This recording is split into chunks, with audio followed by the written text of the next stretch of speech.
Alright, I'm back. I fucked it up. I fucked up a lot of things, but I'm back. Hello.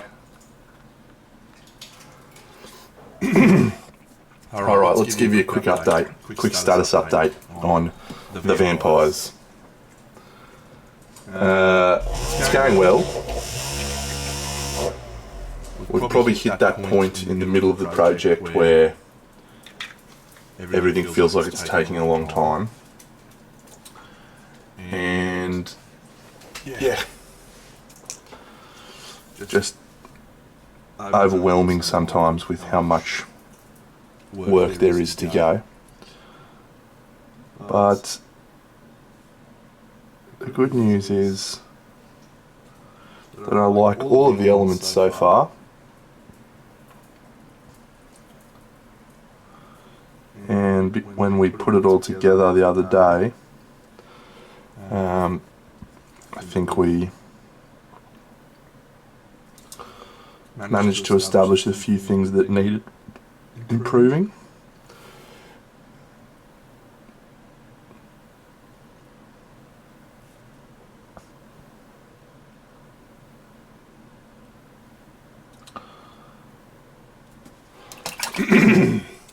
So I did this chick yesterday.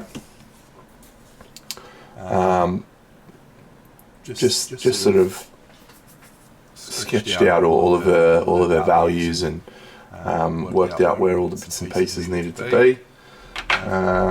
We've got this guy who we're going to work on a little bit more today, and see if we can get him looking up to a decent standard.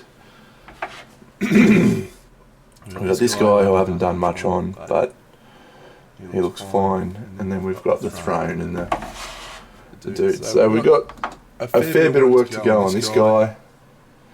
And then we've also got the two other ladies. So progress abounds.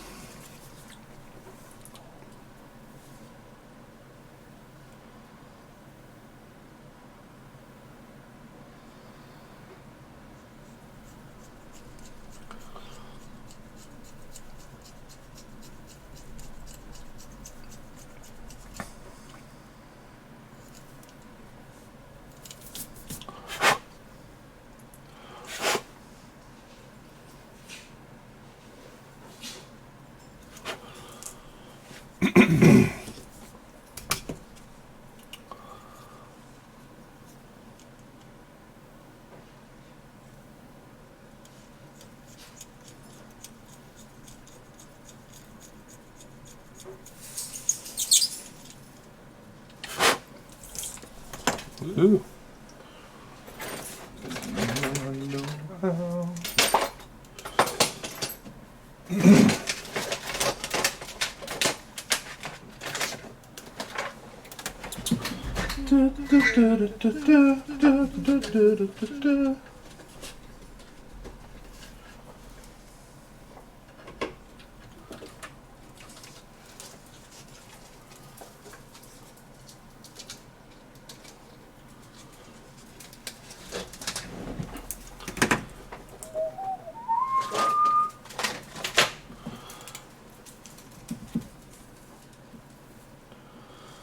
Yeah, I think the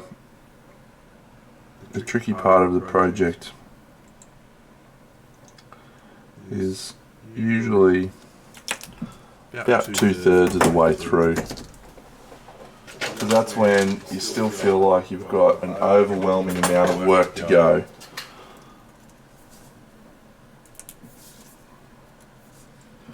And you're also frustrated and pissed off about painting the same shit. Get in the fucking hole, you little thing.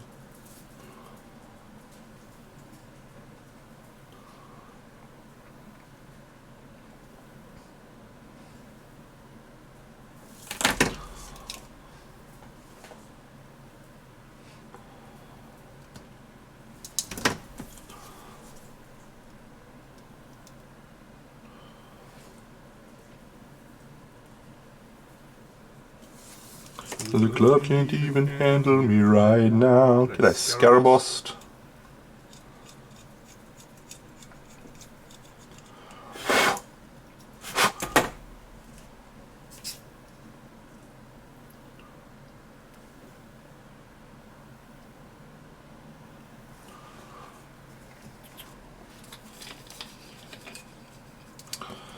The final piece of the puzzle that I'm working on at the moment is the moon and the window pane. And I think I've got that all sorted. I've got to paint a night sky.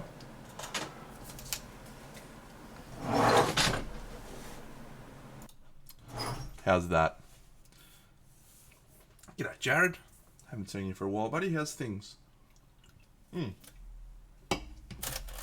You're overseas or something, weren't you? I got an email bounced back from you saying you were away from work. Yeah. When I reset my camera up, I didn't turn the microphone on this camera off, so that's why.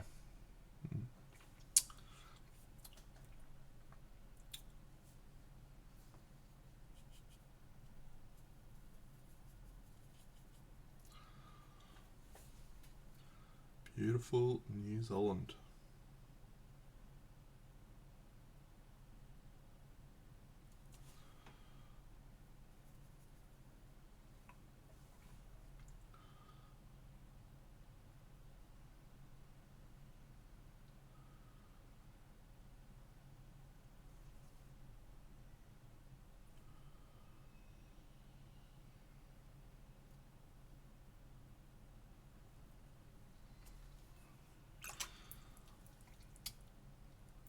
I've never been to New Zealand, but my parents have been several times and they reckon it is awesome. So, love to go check out Middle Earth at some point.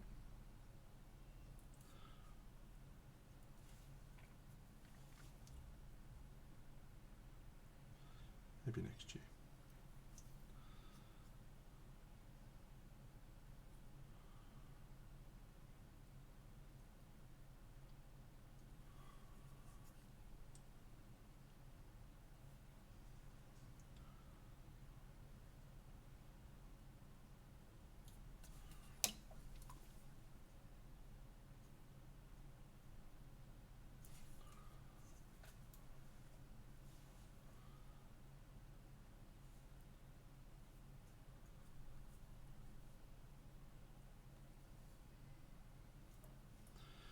Well, the rules pack for the Crimson Brush is complete. It's ready for release. I'll be doing that this week. But you can all have a sneak peek right now. Awesome. You go the lunatic.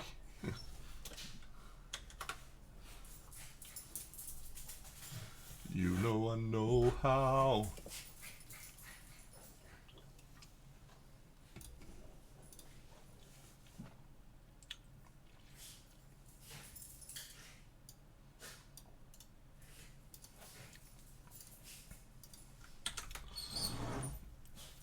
There you go. So the only thing we're waiting on at the moment is the website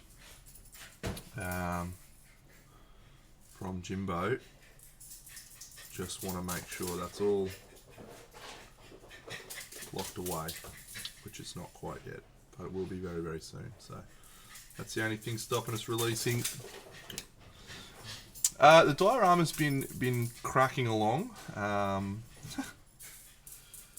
It's a mountain of work, as I'm sure you can appreciate. How many models are actually on this one? 1, 2, 3, 4, 5, 6, 7, 8, 9. 9 models on this one, plus all of the detail. But it's I'm feeling pretty positive about it so far. At the end of the stream, I'll probably put everything together and see how it's all looking. Really important to do that regularly.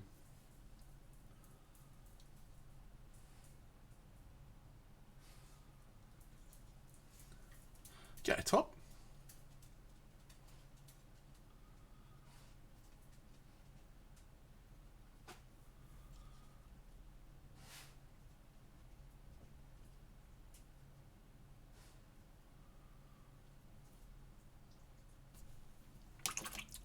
Okay, Minimancer. Yeah, the challenging part on this project is probably the lighting. The whole piece revolves around the moonlight coming through the window, and so I'm trying to balance value contrast, which is my absolute probably most recognizable thing from my painting, is the amount of value contrast I get, versus the shadows that need to be in the piece as a result of the moonlit window. And getting them right it's really hard. This chick's a fine example, right? So this chick's literally standing underneath a overhanging room, and so I'm trying to balance really dark light. This is the angle you'll see her from. So I want most of it to be in shadow, but yeah. So it's hard. It's hard to get that balance right.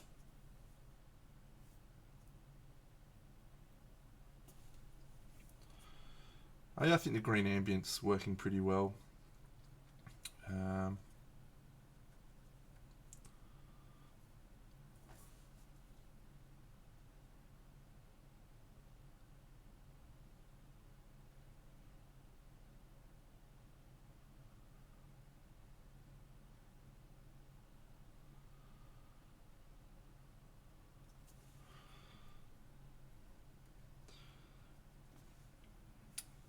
The reason I think it's working is because it's a cold light and not a warm light like an orange, which is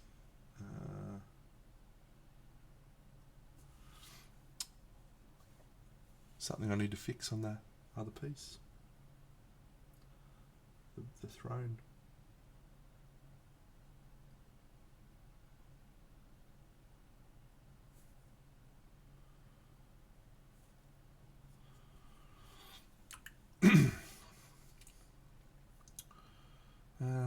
Where's my special blue colour? This is my go-to colour for cold lights on this project. If I can find the fucker. Hello. There it is. It is an interesting challenge, yes. Mad for minis. If you don't have enough contrast, it doesn't look painted.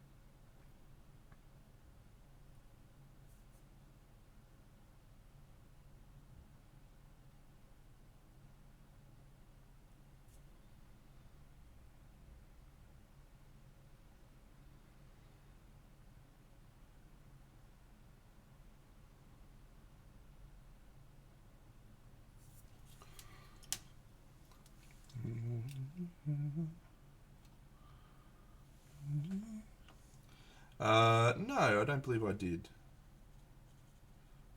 Is there some information you can share? Give me the Cliff Notes version.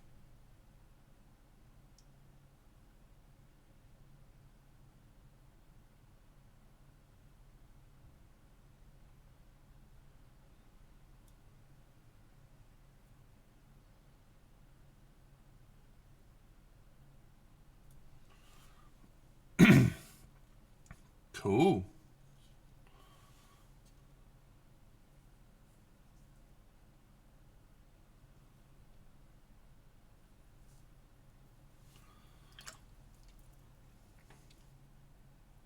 Yeah, Bucks will be angry with me if I don't start Orcs next.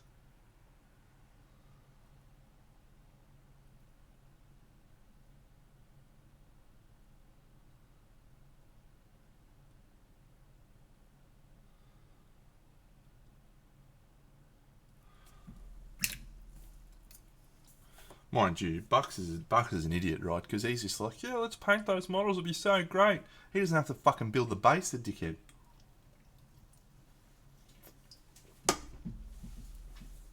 It's going to be this fucking elaborate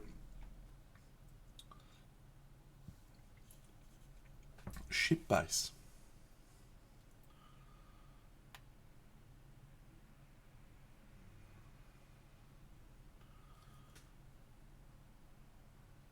On a rocky mountainside.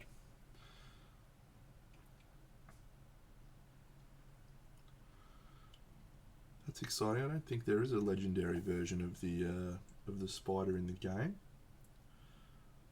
It's just the 3 core monsters and the dung beetle knight have legendary versions, so that's cool.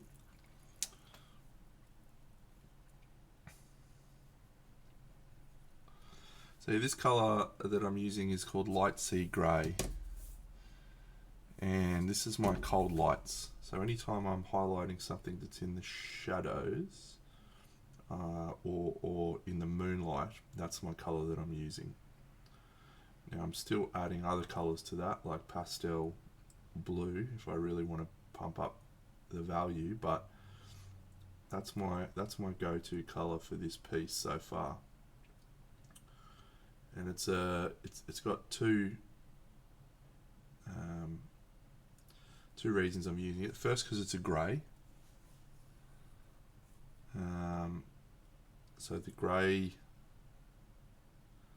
is a desaturated version of a colour.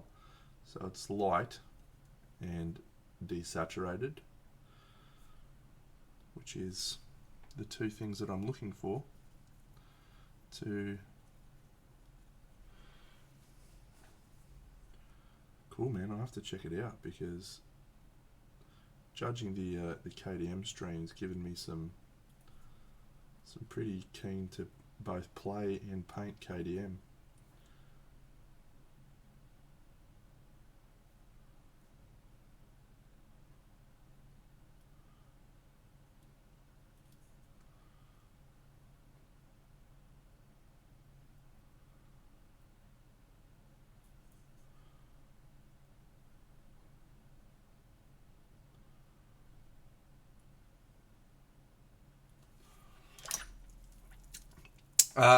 Look, that's a negative at this stage, mate. Andy and Ben and Dave are all suggesting I should. I think it's probably not a great idea, given that I'll still be organising the event and no doubt doing the presentation.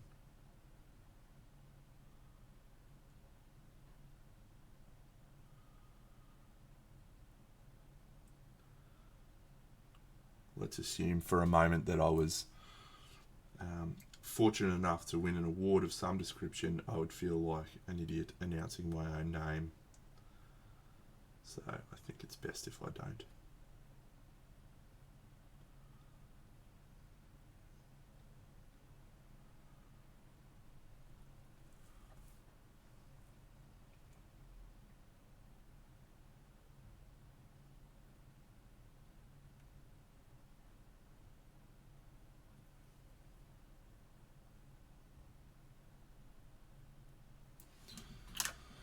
Yeah. It is what it is, mate.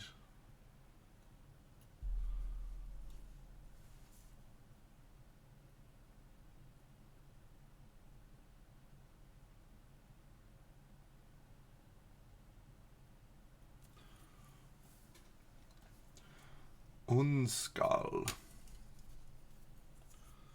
I'm so fucking sick of this guy's base. Keeps wobbling around in his fucking base.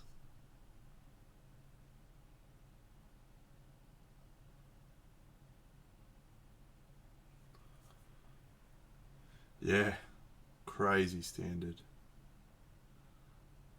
Absolutely crazy. Probably the highest standard of Golden Demon I can recall.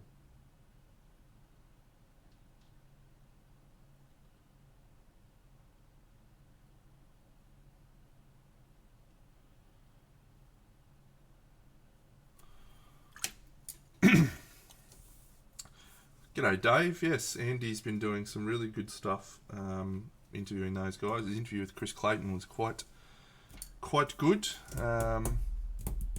Yeah. G'day Net Diver.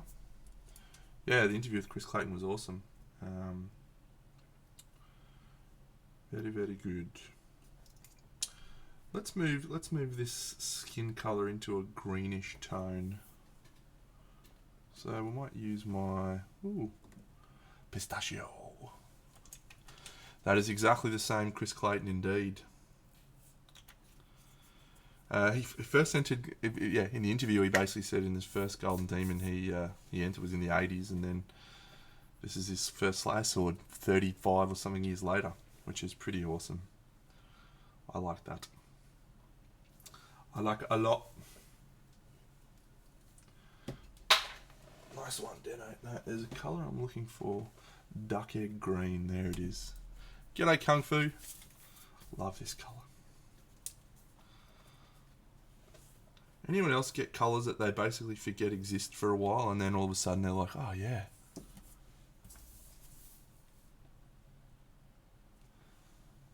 Fair enough, Dave. Fair enough. You're welcome to talk about whatever you like on this stream, mate. We're just happy to have people chatting. Let's try a little bit of this gear. And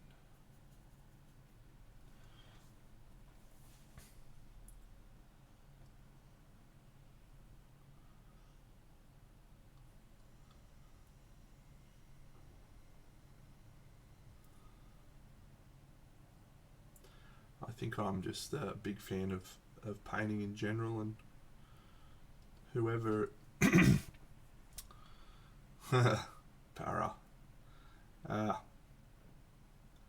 It's the best team of the year, mate, won, so I don't think you can really complain too much. I was more fucking upset about the Cowboys losing in the preliminary final, to some pretty dubious calls and some pretty spirited game from Para. Suck shit.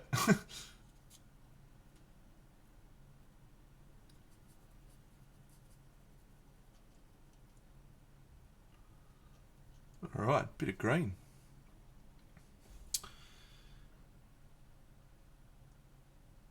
I think my observation about resin pouring, it's very rarely the resin part that's the problem. Invariably it's the seal, and the only way that he could have done that was to create a mold, and I think the mold is going to be a tight seal anyway, so then it just becomes about making sure that you've mixed it evenly and that you've removed all the bubbles, which you can do a number of ways. So I think the resin pour actually probably wouldn't have been all that nerve-wracking. I say that with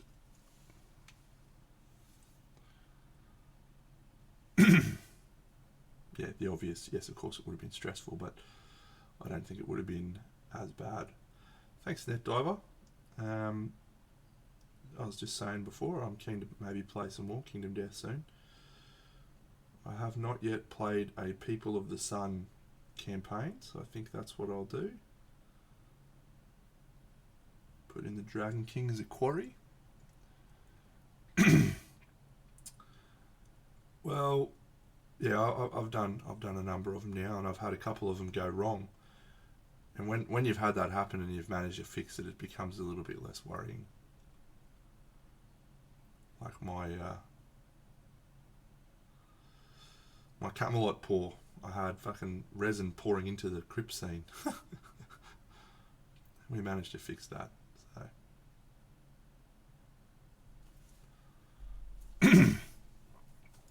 No, it's a possibility, I suppose, that he used a rotary tool, but I think it's just that would have been risky, given that he painted.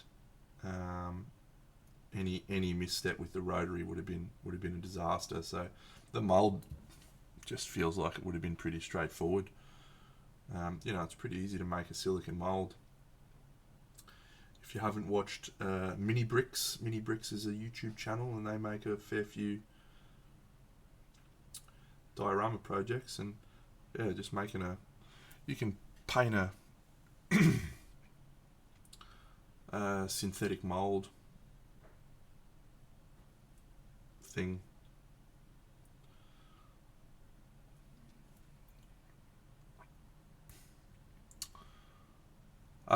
On my project, what went wrong was, well, I had a couple go wrong. I had a hole in the ground, even though I thought I'd sealed it, which came out everywhere.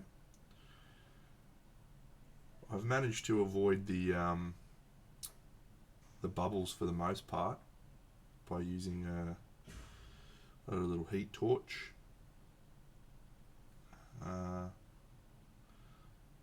Which pops the bubbles, which works really well.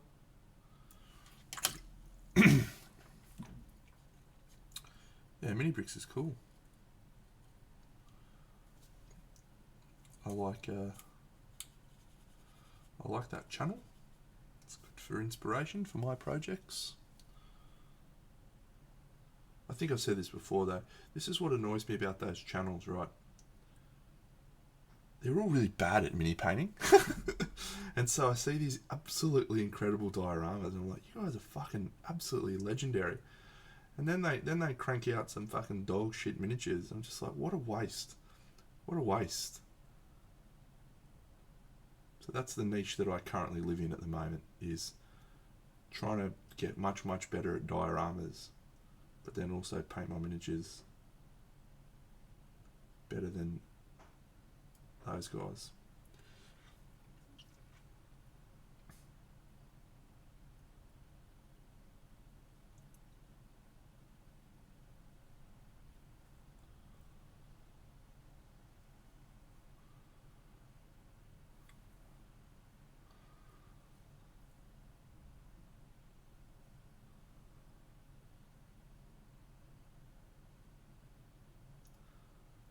So I initially didn't buy this model for the diorama because I didn't like its face. Painting its face has not changed my mind.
I was nearly going to play Marvel Champions today on stream.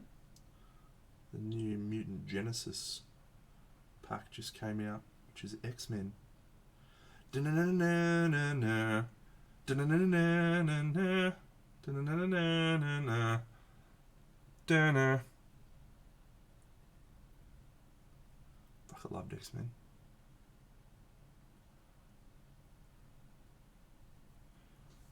So good.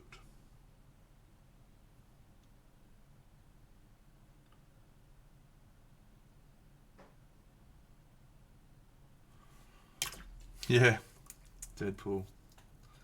What a legend.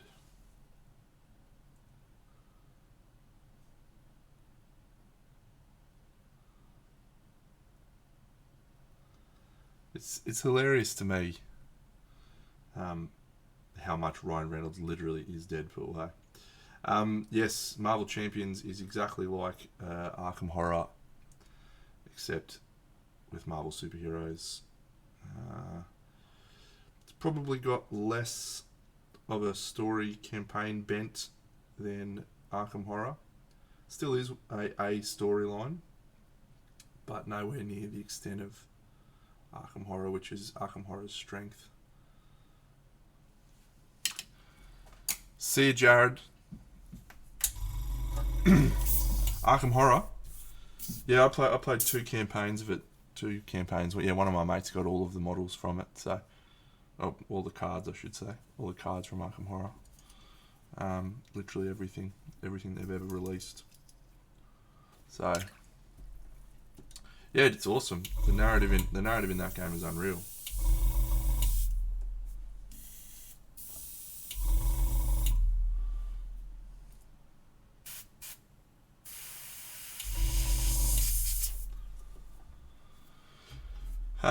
Yeah, it's good.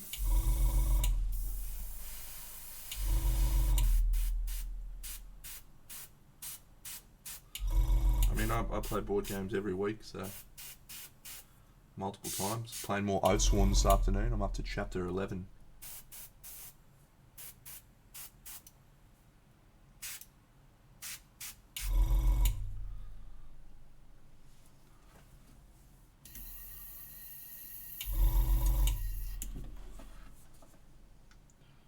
I speak fairly biased perspective, but I definitely think you should. It is probably going to be my game of the year. Maybe. Marvel Champions may actually be my game of the year.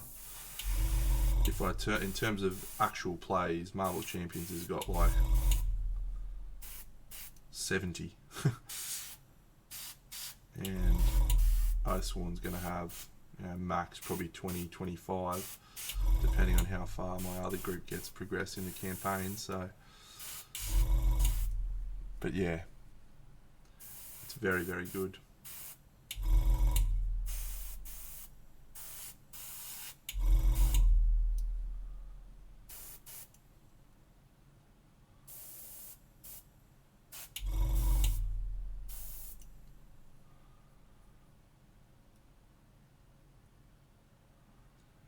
No, the deck building is actually more important probably, because the story. So they do have a campaign mode in a couple of the releases. They have 4 campaigns at the moment, 5 campaigns at the moment, which is Rise of the Red Skull, Galaxy's Most Wanted, Sinister Motives, which is awesome, and Mutant Genesis, the new one, and then they also have one with Thanos. Actually, Thanos is Galaxy's Most Wanted? No, Thanos is the Mad Titan Shadow.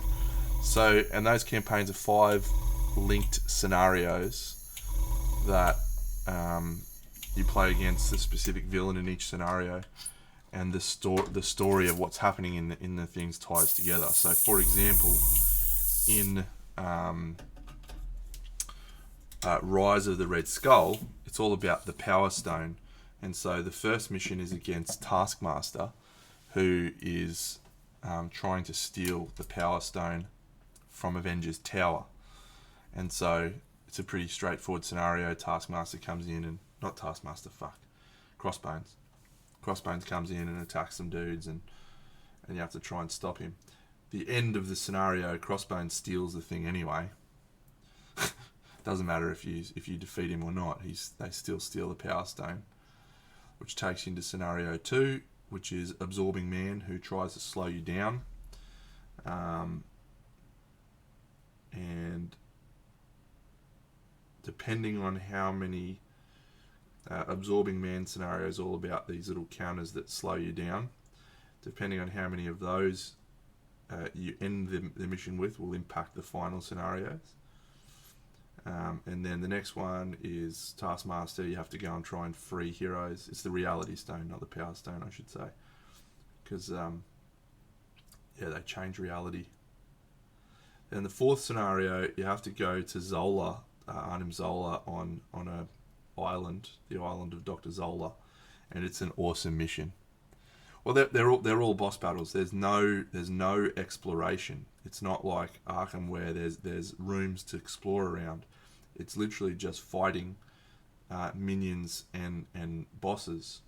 So the story is much weaker from that perspective. There is still, cleverly done story missions, like the latest one.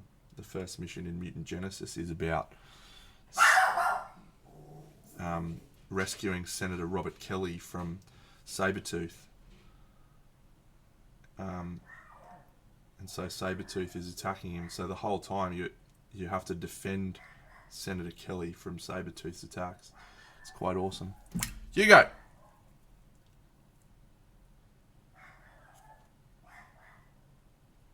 Fucking idiot.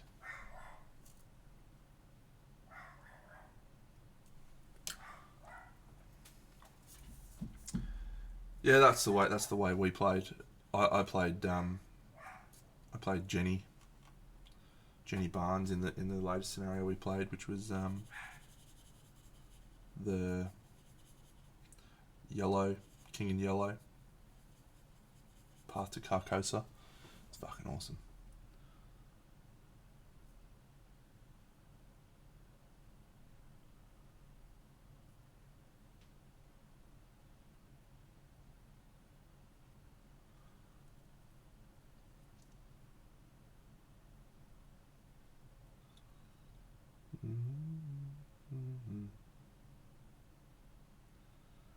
Yeah, I don't like this model all that much,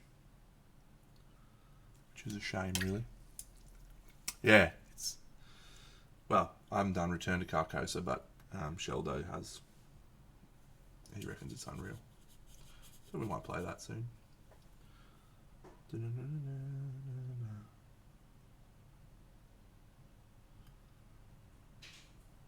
But yeah, Marvel Champions, fuck, played the shit out of it this year. Absolutely obliterated it.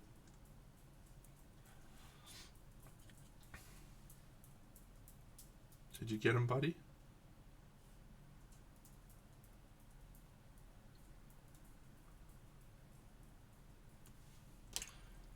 Well, I've mostly played it solo. So that's been in real life. But I played a couple of games with Koki. I played a couple of games with the Tuesday night group. And then Whaley came up for a weekend. And we played, 25 games of it. It was awesome.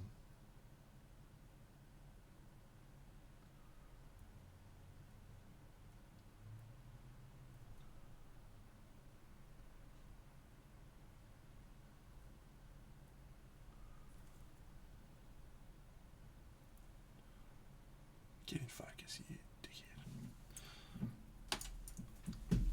Let's paint that eyeball.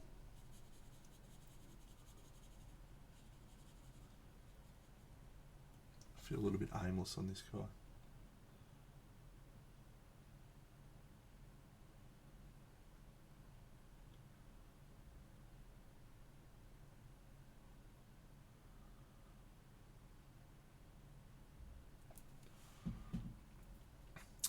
Yeah, Wingspan's really good. I've said this to a couple of people, mostly the Tuesday night group.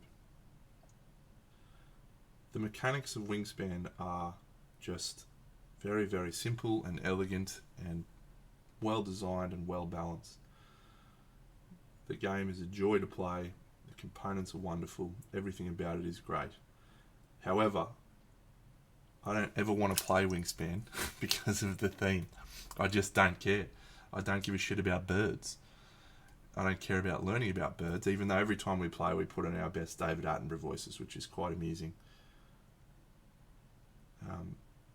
But if this was a theme, if this game had those mechanics and it was about, I don't know, fucking marauding Viking clans fighting each other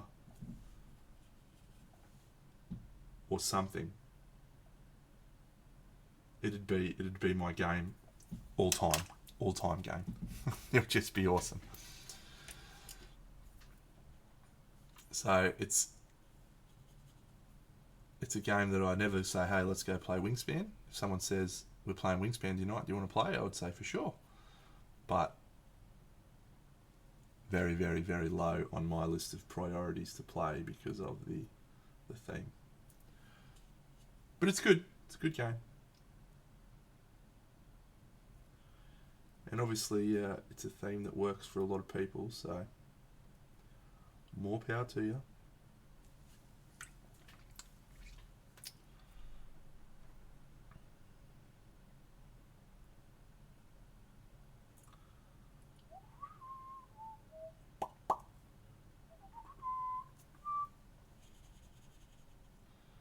Alright, I think I'm bored of painting this guy.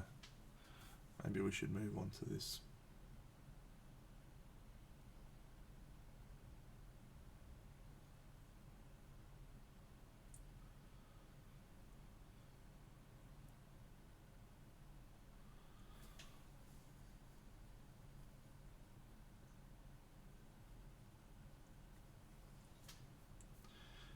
Yeah, the medals are okay.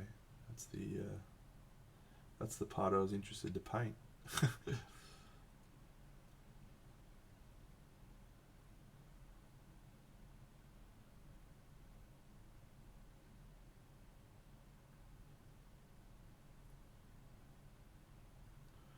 Needs more contrast, but we'll get there. Alright, maybe we should put everyone together.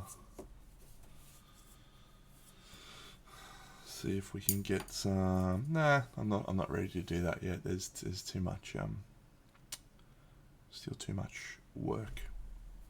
That'll disappoint me.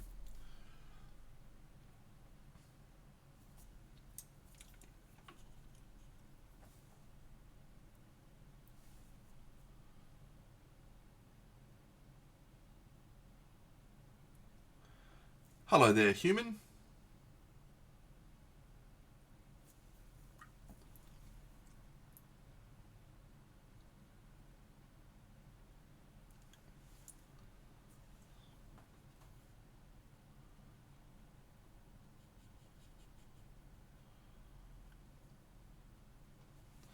Thank you, mate.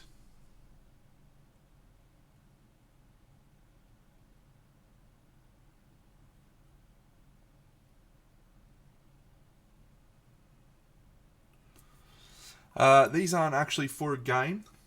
These are for a diorama that I'm working on, which apparently I'm going to put together right now. I feel a bit aimless, so we're going to put the diorama together. So you've come at a great time. You can see what the diorama looks like that I'm working on. And you can also see my painting desk.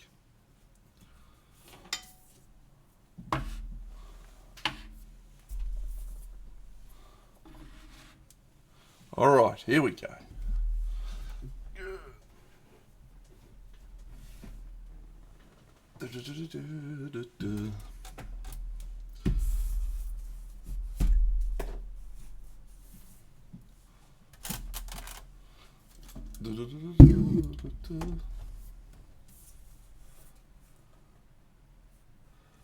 It is an art piece, yes.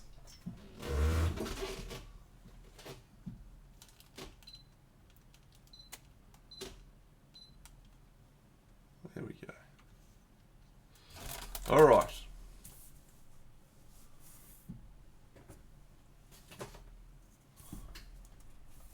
Everything is indeed hand painted, yes. Everything on here has been hand painted by me over the last few weeks of this stream. So Well, let's put some people on it. So this guy goes here. Okay. I already don't like him. Gonna have to do something about him. This guy goes here.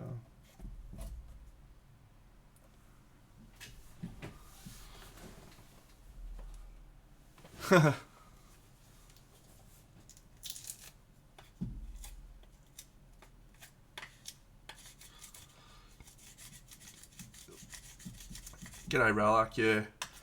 He needs to stand out a little bit more, I think. The colours are just fusing in with the background a little bit too much.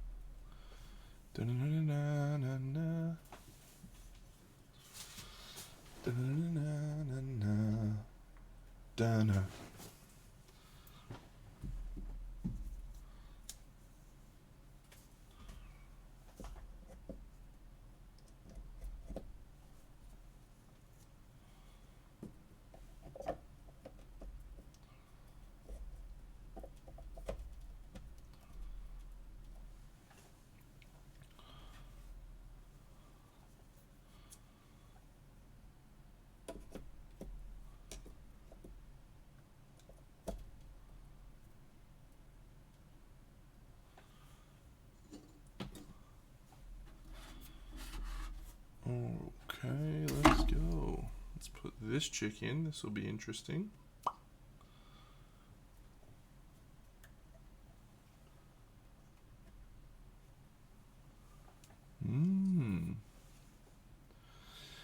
Well, allow me to explain a little bit about the story. So this guy here, this red vampire, he's kind of the central figure to the story. This is the king of the vampires, and as a tribute to the king of the vampires, there is a sacrifice, which is this little girl here. She sits right here in the middle. So her heart's actually been ripped out of her chest, which is very sad. And this guy has got her heart in his hand, and he is presenting it to the king of the vampires. So there is two other models to go, but I'm not going to take one of them off. That one stands there.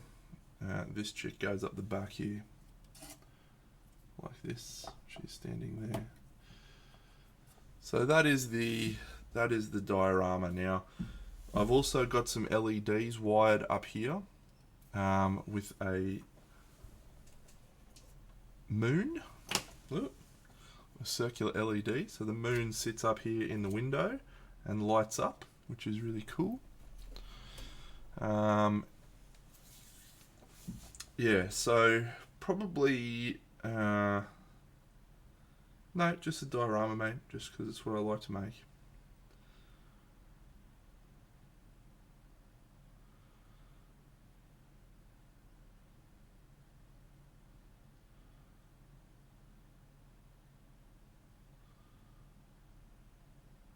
Yep.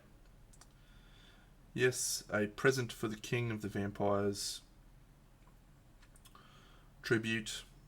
This is just a tribute. You couldn't remember the greatest song in the world. No, this is a tribute. Oh.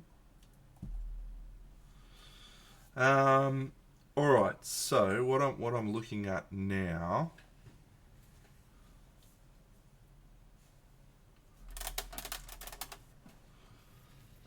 Uh, 450 millimeters wide, I think it was. Why? Topless? 450? Yeah, 440 or 450.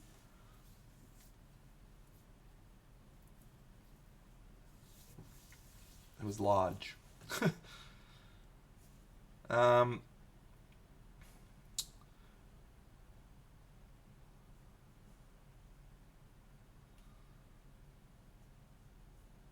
Yeah, this guy is a problem at the moment.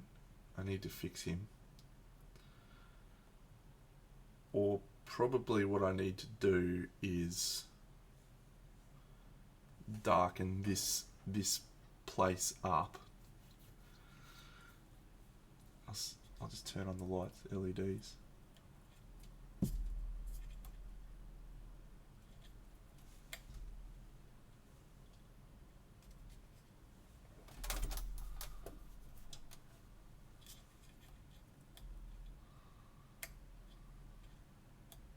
I took the battery out, I think.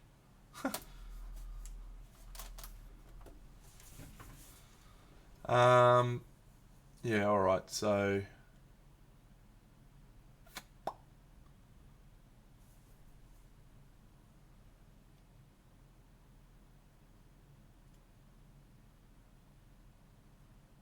I don't like this guy at all. At all. Is it too late to ditch him from the scene? Is that piece working at all?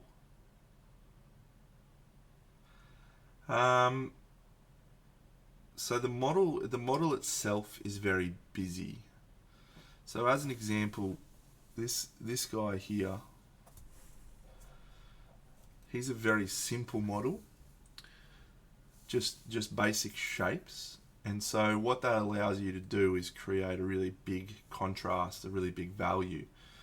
And that's allowing him to be this simple shape that's standing out from this background. This guy is the opposite. He's really busy. There's a lot of colors, there's a lot of shapes, there's a lot of small elements, which is the same as what's happening in the background. And so there's no contrast between the background and him. It all just sort of blends together. So I either need to simplify his paint job or clean up the background. And I think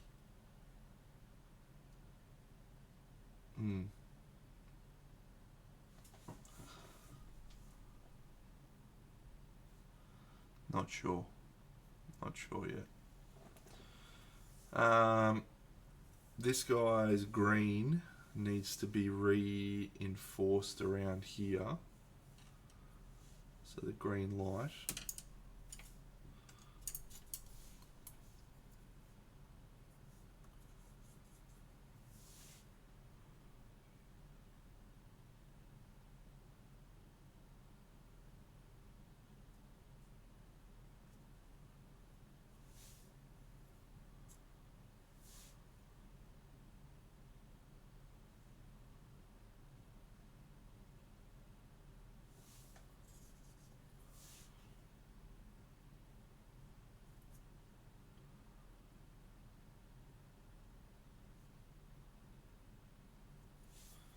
Okay. So let's just have a look at the viewing angle, the optimum viewing angle. Yeah, it's a reasonable shot there.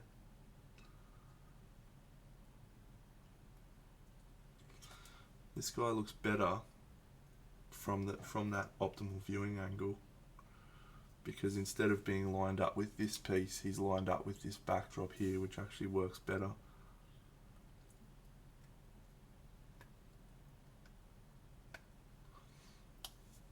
She's working really well, actually.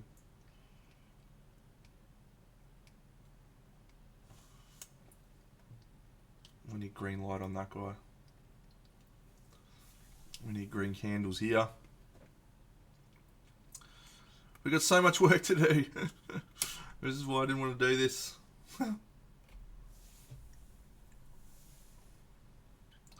Depresso.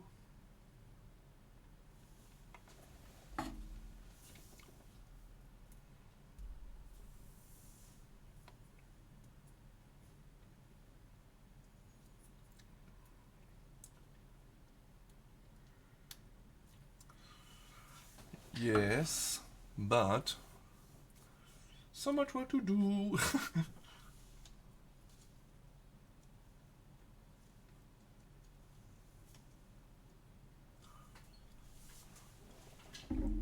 The never-ending story.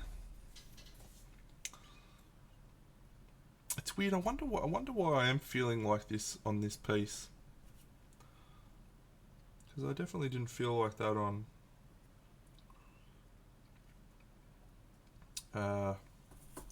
Hyperborea this early.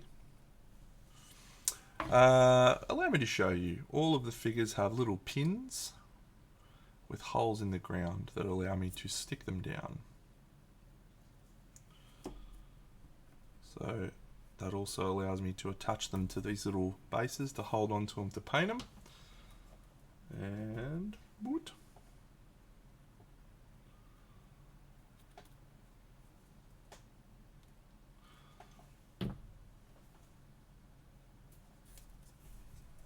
You guys can stay in there, in your home.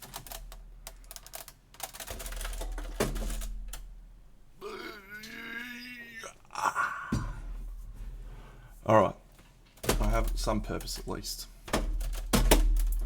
Get out of the way.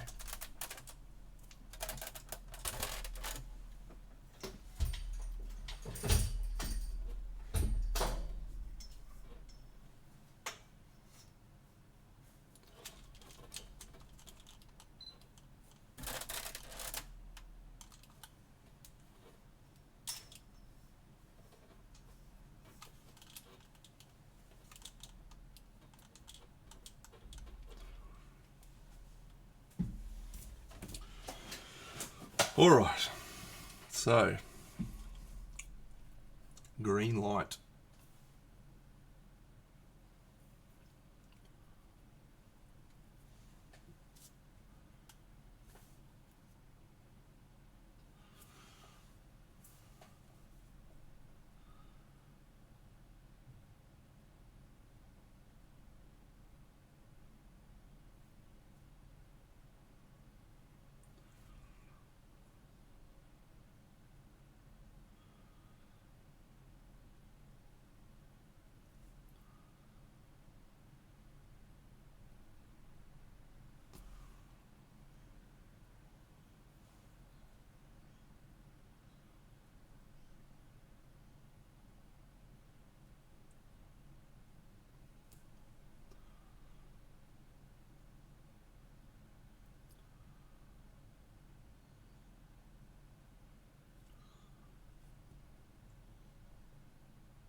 Hey soul sister, ain't that Mr. on the radio?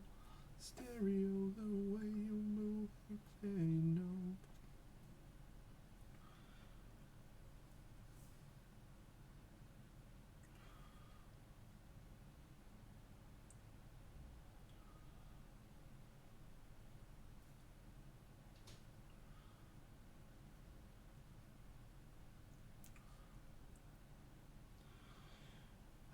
Green light. One of my faves.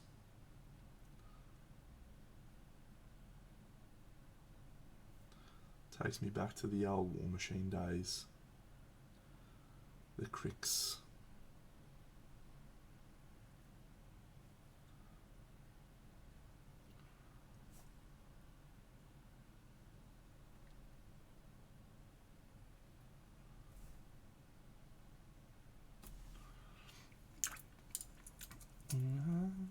I wanna miss a single thing you do tonight.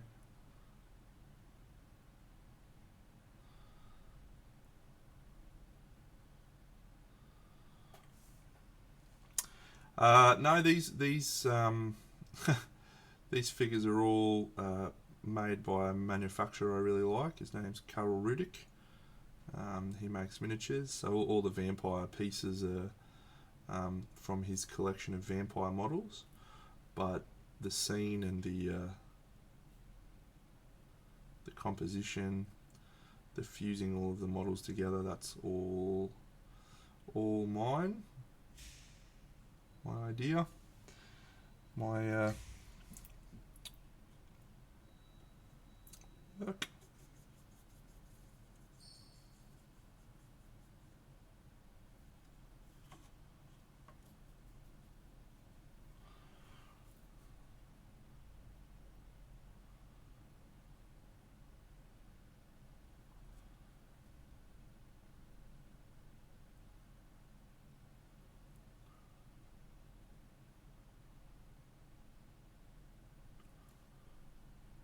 Yeah.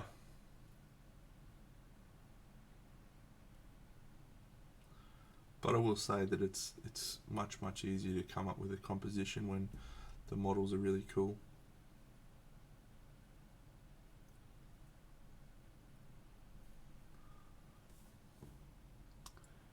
Yeah, I'm not good enough to sculpt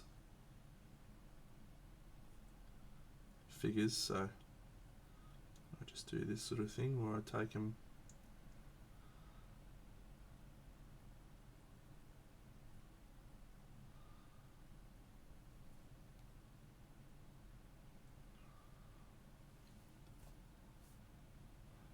Cool.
Well,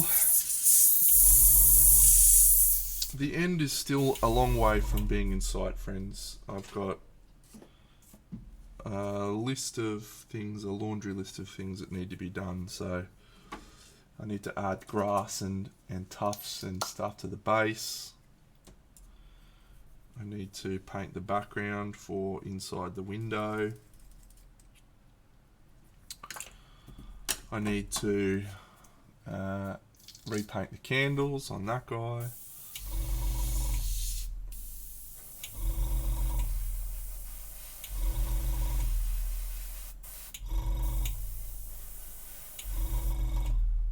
I need to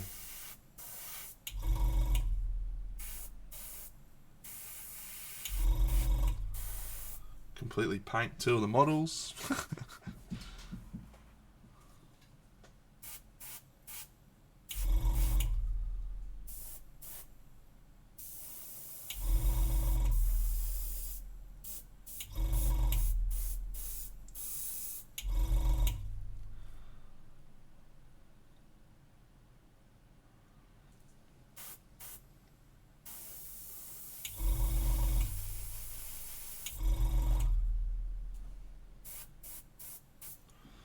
That'll do.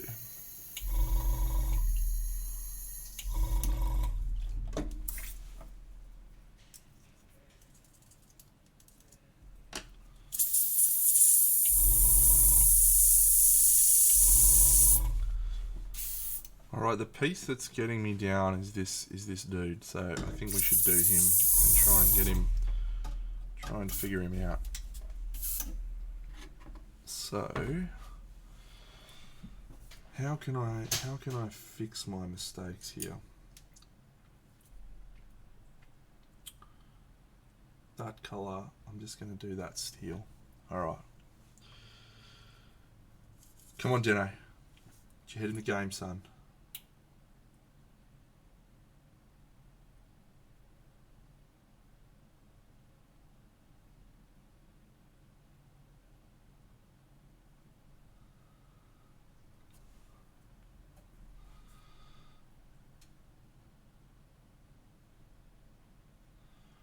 So the plan for this week, tomorrow's Party Monday, doing some painting then. Tuesday is no good for painting, I have a work function, boo. Wednesday we might get some painting done.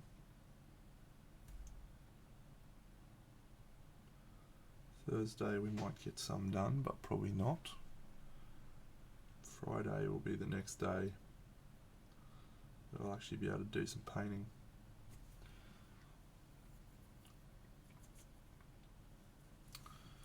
It's such a long time.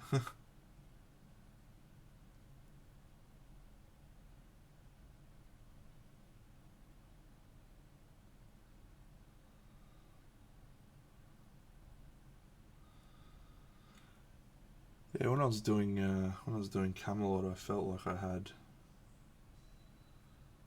so much time to paint. It was in the middle of the pandemic.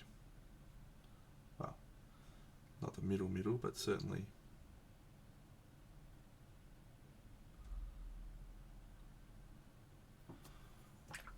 Yeah, nice one, Top. I'm fucking jealous.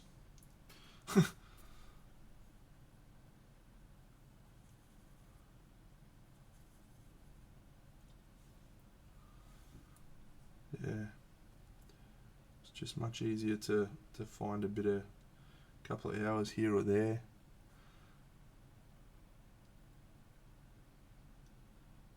On my lunch breaks, I could have a cheeky little paint during lunch.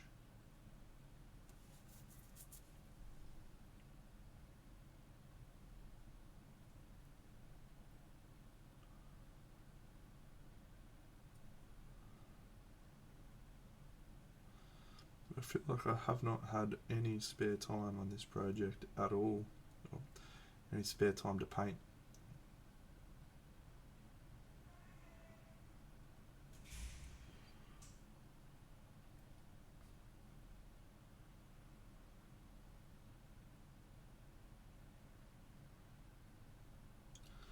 It feels like it's taking a long time. And I'm sure it's not taking a long time. I'm sure it's taking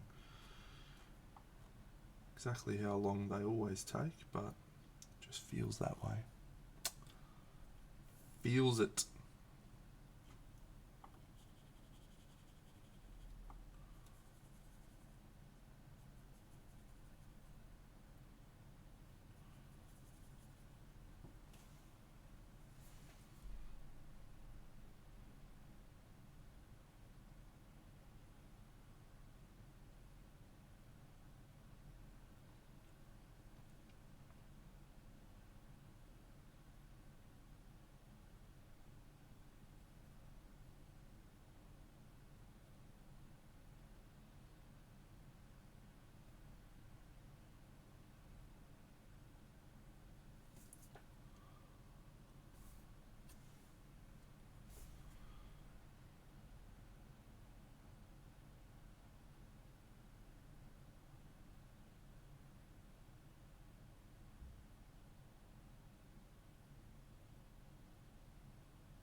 Ah, awesome.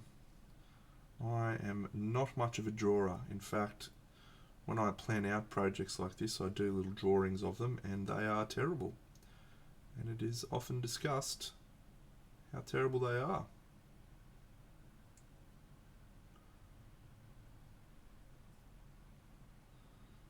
So that is a skill that I find very impressive. Well done.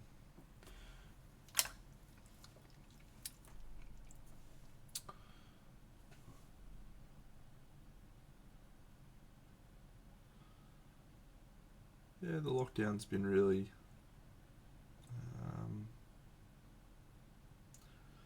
good in a lot of ways for many people, alongside the terrible stuff, of course.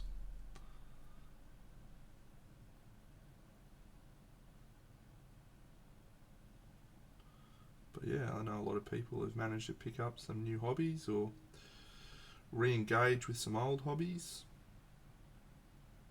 as a result of it, so not all bad.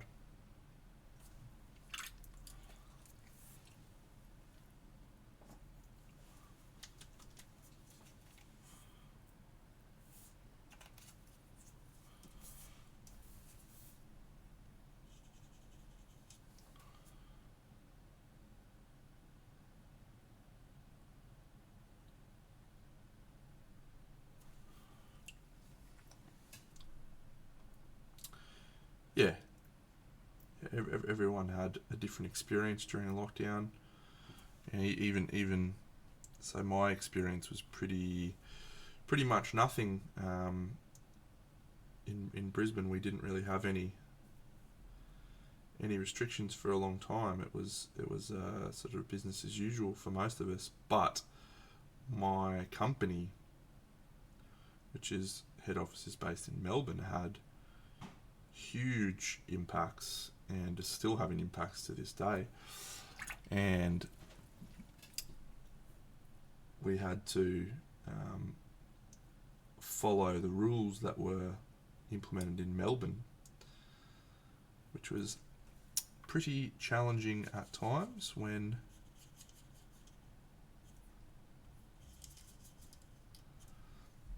if I was not at work, I could walk down the street and everything would be normal, but if I was at work, I would have to be wearing masks and so forth. It was quite an interesting time.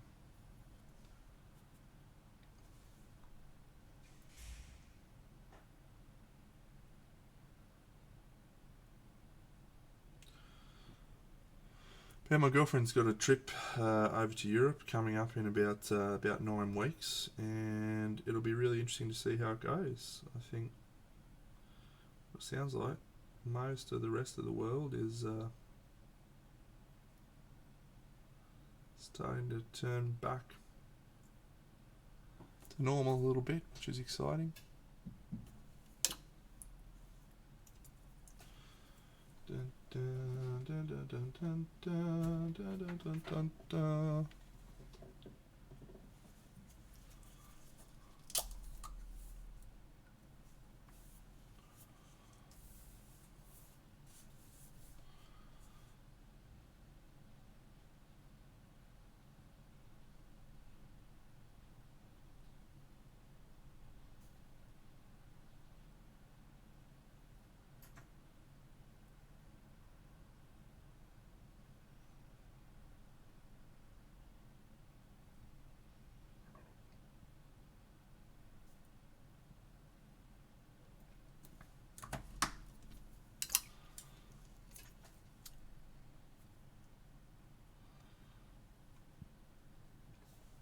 may have been a mistake to move this into green.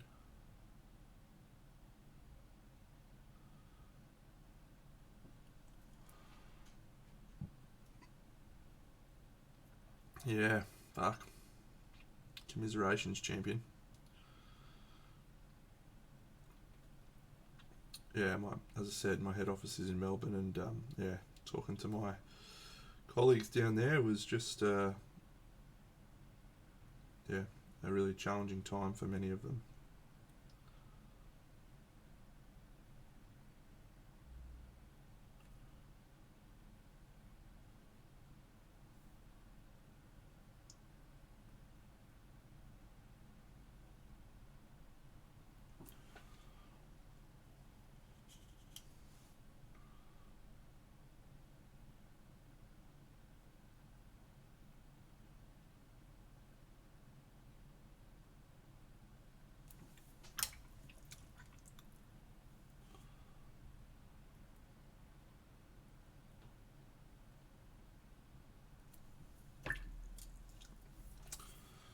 Stereo, you move ain't fair, you know.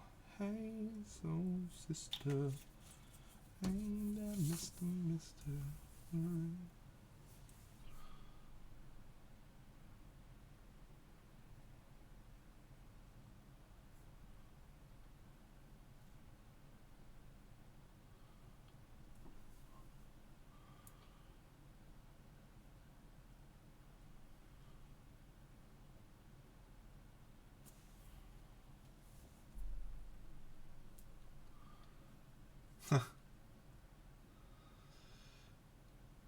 I didn't have the same experience in terms of spirituality, but I did go through some periods there where I was feeling a lot of anxiety and stress, and that impacted my way of thinking, and that's not something I'm accustomed to. I'm generally pretty relaxed.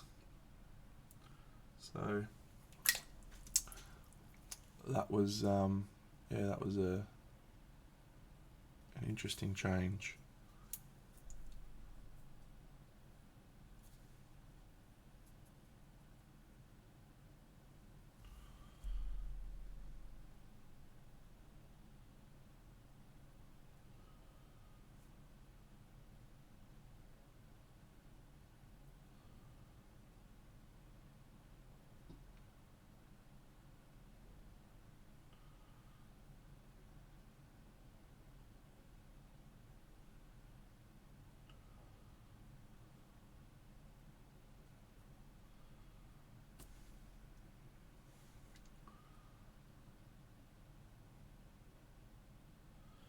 Do I want these to be eyeballs or gems? I think gems.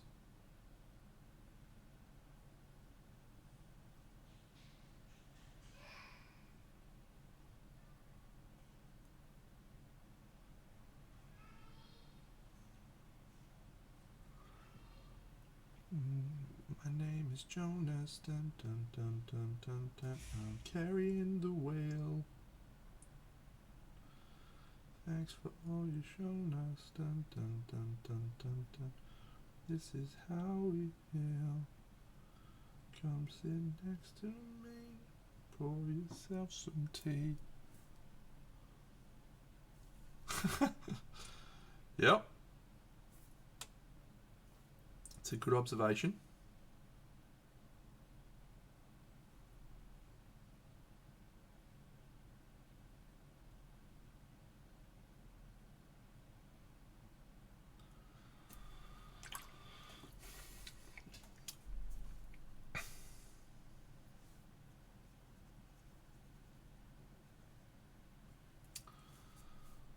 My overwhelming feeling is that we are utterly irrelevant. Nothing that we do matters. And that's okay.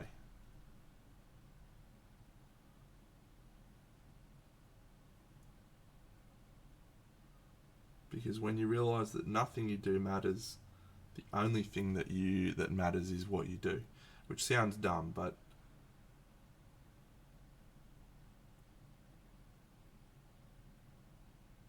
just try and be good to other people.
I'm probably comfortable with my mind being as unfucked as possible, champion.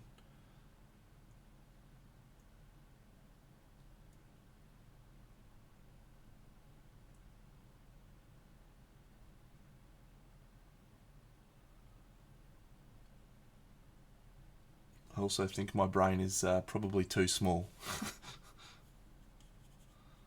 When people start talking about things that actually matter, I tend to just switch off. Just don't have the cognitive power to deal with that shit. Just let me paint my toy soldiers.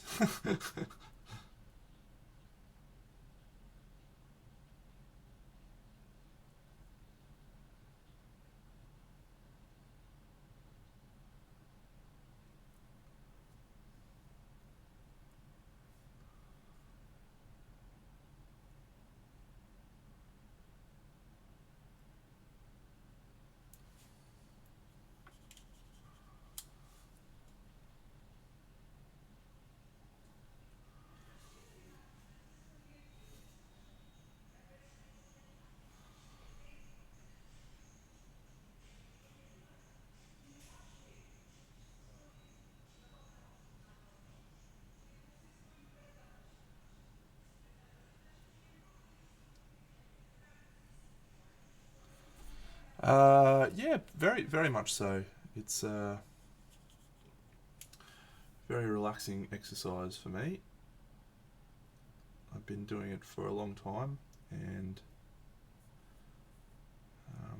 it's one of my ways to calm down. Not that I'm a generally stressful person, but sometimes when I separated from my wife a few years ago, we had some stressful times, and so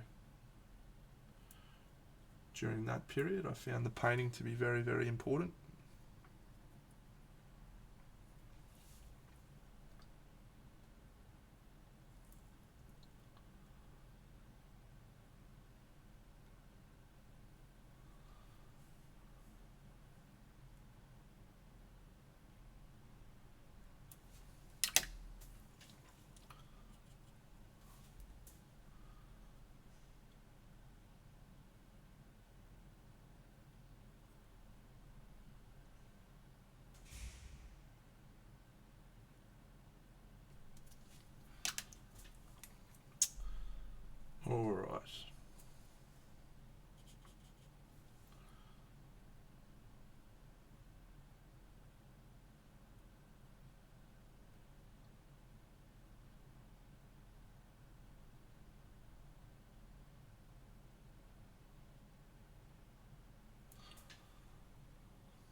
So I think maybe what I'm going to do is glaze all of this armor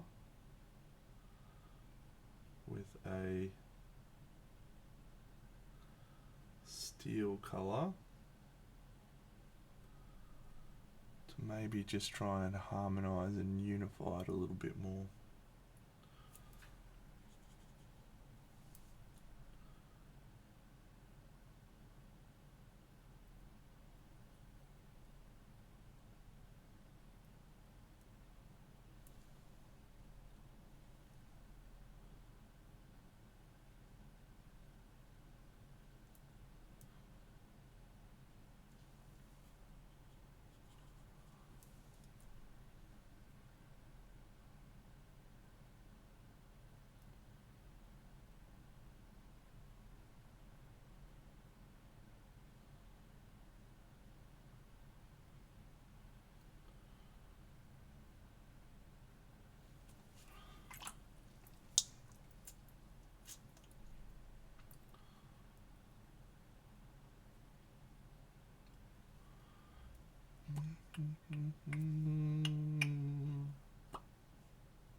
The colour I've been using has been Leviathan Blue contrast paint, which is quite a dark purpley blue.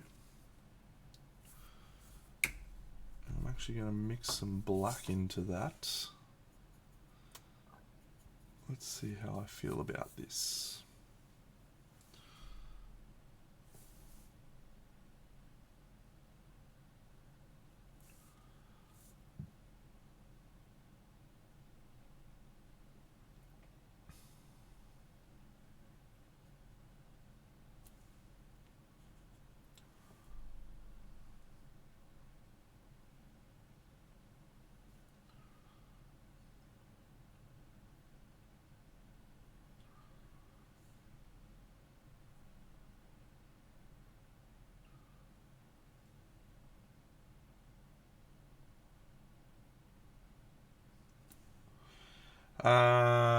At the back here, well, no, it's everything's still at the work in progress stage at the moment on this whole piece. So things like that, elements like that, are stuff I'll leave till towards the end when I go through and do all the final details and touch-ups on everyone.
Yeah.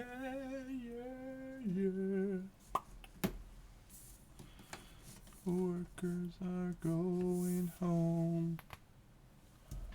Workers are going home. Where is my red contrast?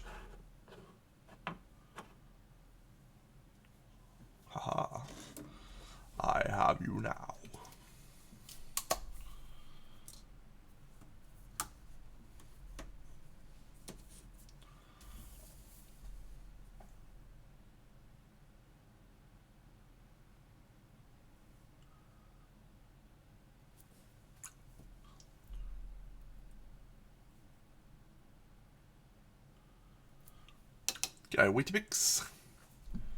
What is happening?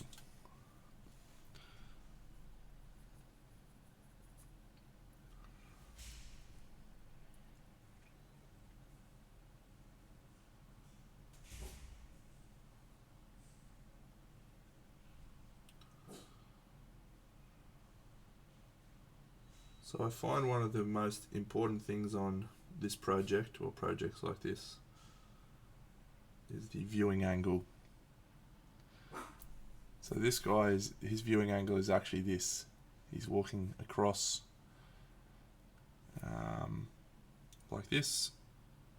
So it's absolutely crucial that we get that angle right. Now, this diorama will have some ability to turn it around, but for the most part, this will be the angle that this guy will be seen at. So getting this angle right is more important than anything else. Mostly not too expensive, mate. Like, this figure's about 45 euros, I think, or 50 euros. So, you know, relatively inexpensive, but yeah, the whole project's, all the figures on it are going to cost about, I think they're about 700 euro, all up, I suppose. And is it 9 by 50, 450 euro? No, but one of them was significantly more. But yeah, you can get busts for, you know, cheaper than that again, or sometimes a little bit more. But yeah, it's a pretty fun, inexpensive hobby, I think.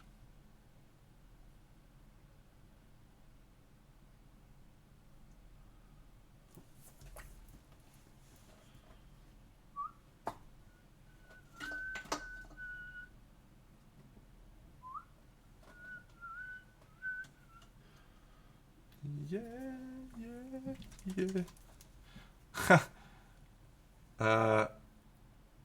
Weetabix, my French is awful. About all I can say is parlez-vous anglais and merci beaucoup. And I asked for the bill once. I learned how to ask for the bill in French.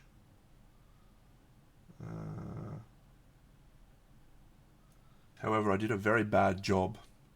I asked for the bill, and the lady said, "You want to buy the building?" And I was like, "No, I don't want to buy the building. I'm sorry."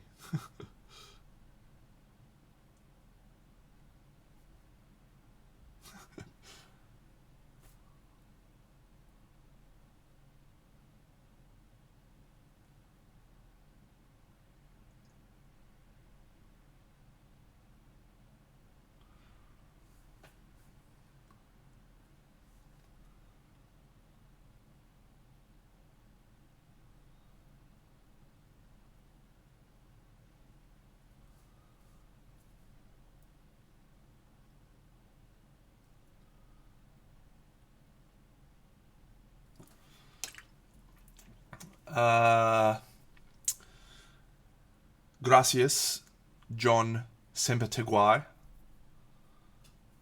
My Spanish is also very bad. I try to learn a little bit of every place I go to, like a little bit of their language, so that I can, you know, be relatively polite and say thank you. So, in Spanish, all I really remember is how to say hello, how to wish someone a good day. And my favourite is de nada, which means you're welcome. And I love that. Thank you. Gracias. Muchas gracias.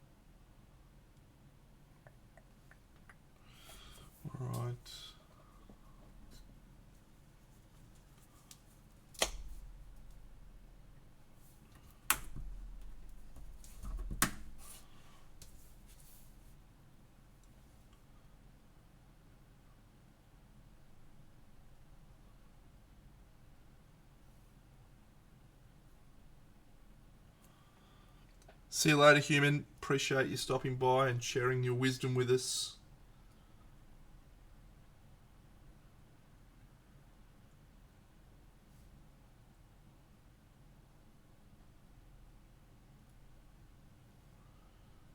Good luck with the toy soldier painting if you ever decide to get into that. But also good luck with your drawing.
All right, let's.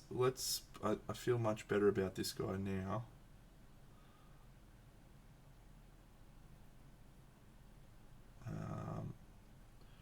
So what I think we might do is a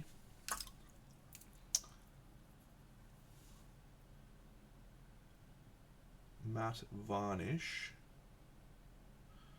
So I think that's going to help just bring all of these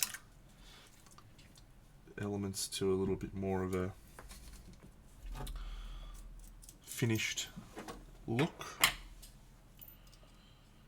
and then we can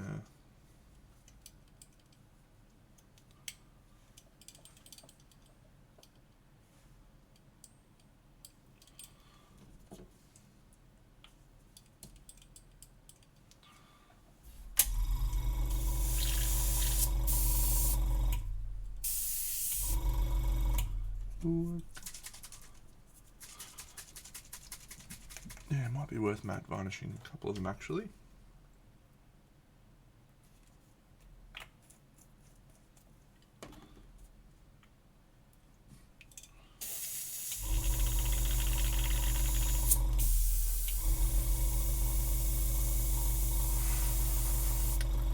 Alright, let's matte varnish this guy.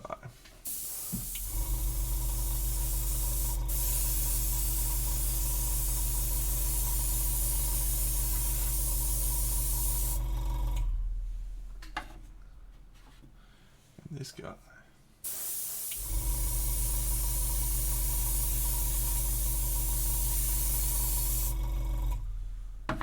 And this guy.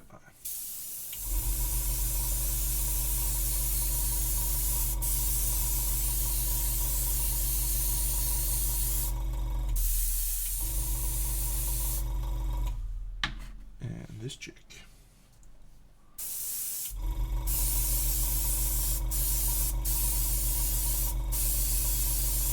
It's a wonderful product. I recommend it. G'day, Bucks.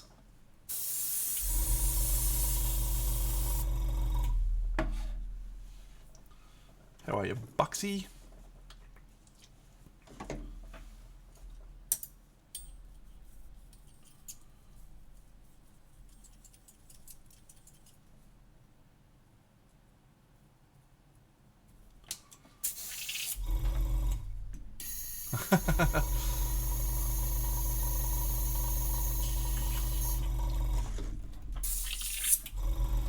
Juicebox, welcome champion.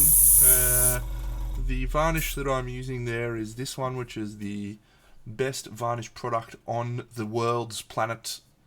It's called AK Ultra Varnish Matte, Ultra Matte. It's wonderful. It kills the shine on everything.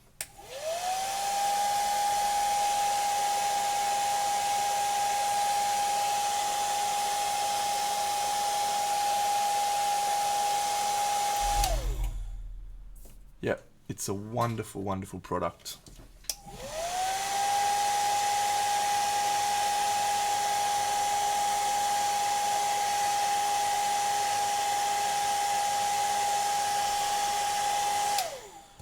I actually think it's too matte sometimes.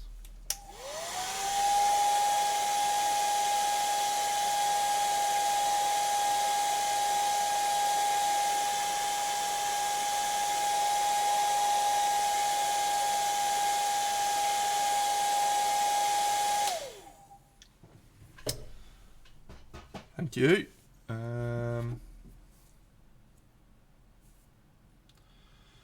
Yes, good. All right, so these 4 models are quite progressed, which is excellent. It's time to go on some people that aren't as progressed. That red looks cool. I should paint more red. I like painting red.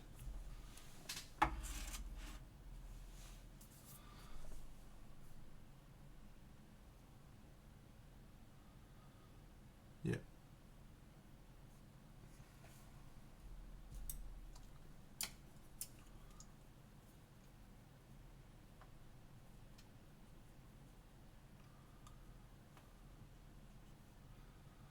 The ticket calls only your mind.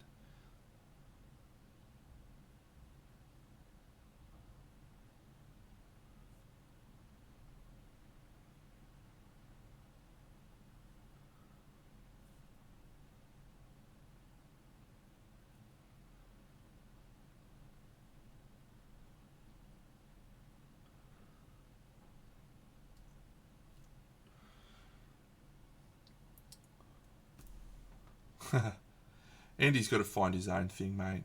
If he just keeps copying me.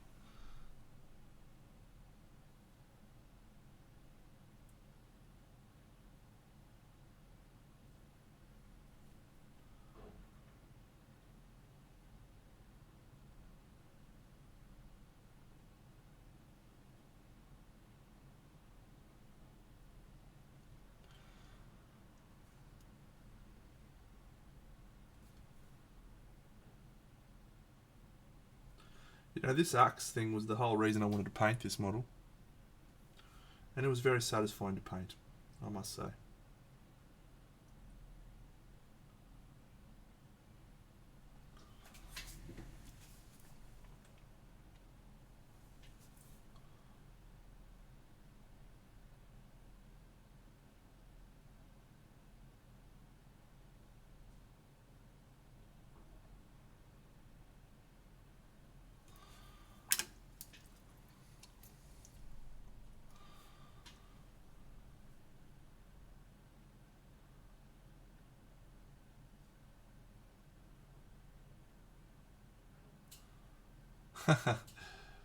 Well, that is a question only you can answer.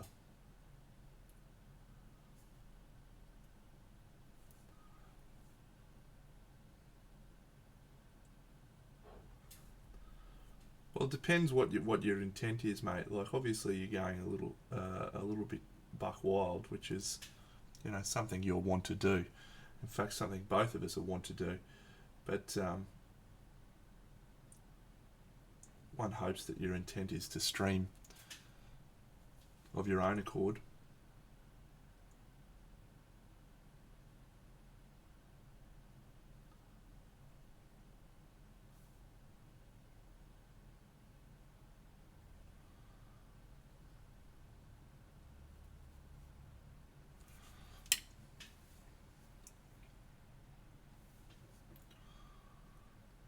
Yeah.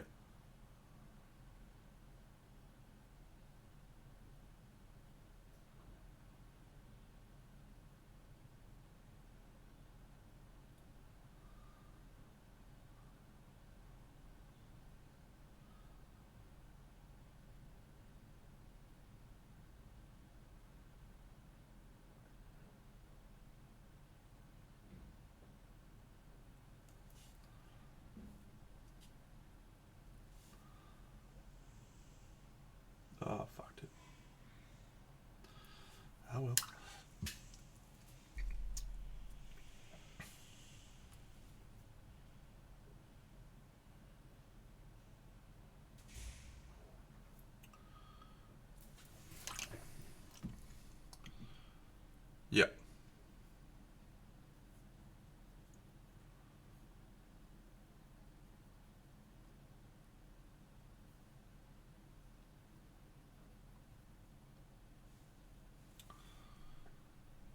Yeah. I would definitely recommend the DSLR over the Handycam in that instance.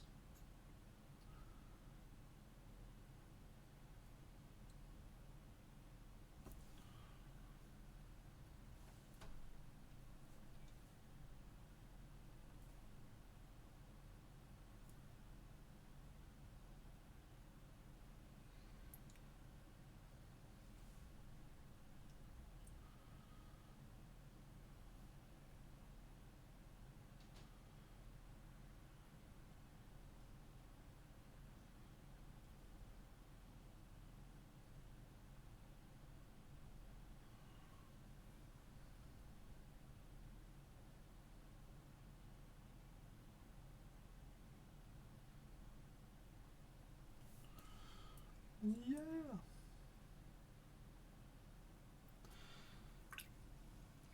No. No, you do not.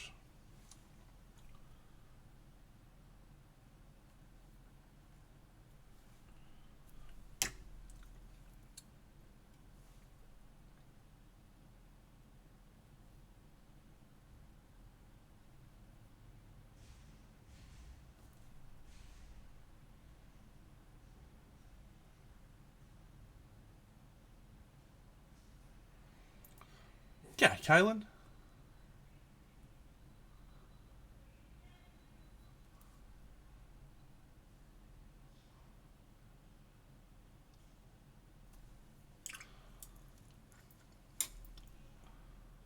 Come sit next to me, pour yourself some tea.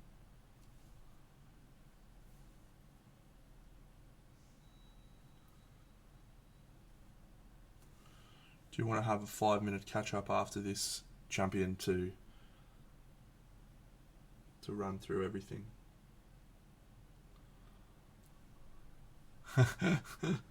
Mate, I'll tell you what, it's ridiculous, but it is actually almost essential to be able to take a good photo for your little toy soldier painting. Utterly ridiculous. I reckon we probably got another half hour or so, maybe. See how I'm feeling. Getting a bit hungry.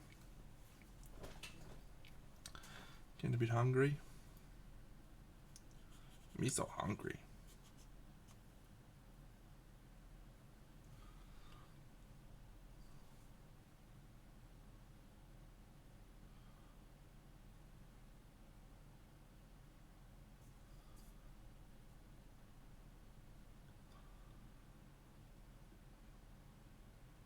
Oh no, don't stress, mate. It's just a suggestion.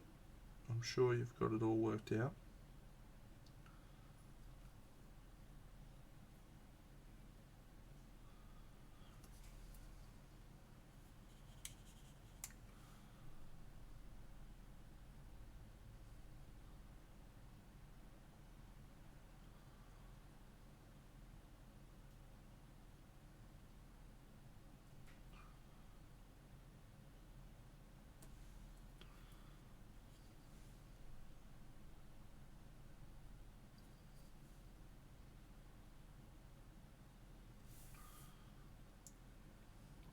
I'm just trying to remember this guy's angle on the scene.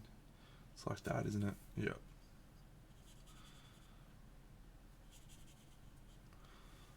So we probably need a little bit more.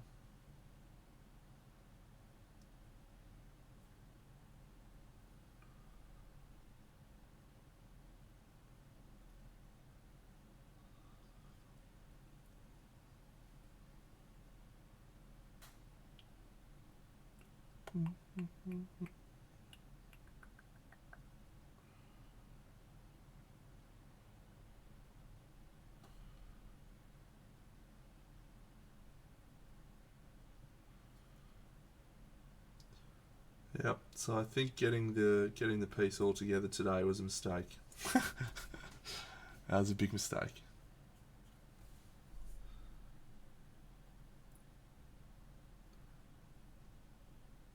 was just demoralising and demotivating today.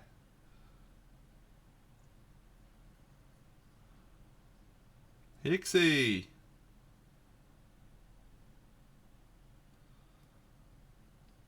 Welcome, champion.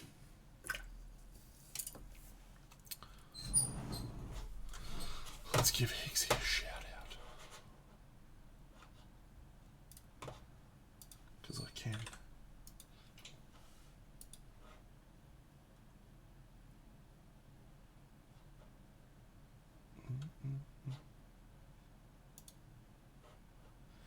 Well, Hixie, let me give you the update, my friend. Everyone should go follow Hixie. What a legend. Here he is. Yep, I'll just run through the vampires that I've done that are easy to grab. So, I did some more work on this guy.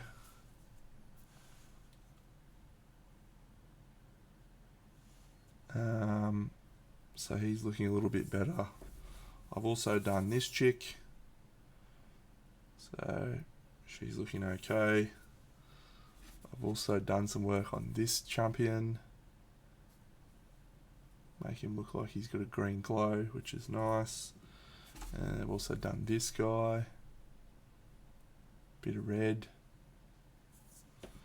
And obviously the throne guys are all done. Well, done-ish. Nothing's finished yet. Thanks, mate. We just need to bring all of the models together on the base and establish how they all look. And if they all look good, then we can refine them and have them all finished. But that's a fair way off yet.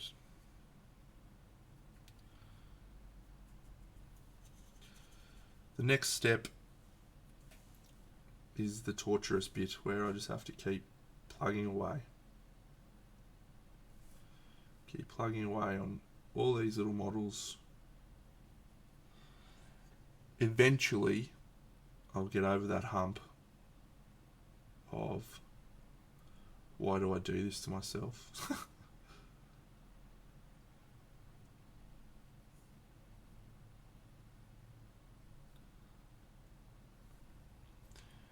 And we'll get to the point where the finish line's in sight, and all of a sudden that's when things start to get exciting. It's when we get back in the game. EA Sports, it's in the game.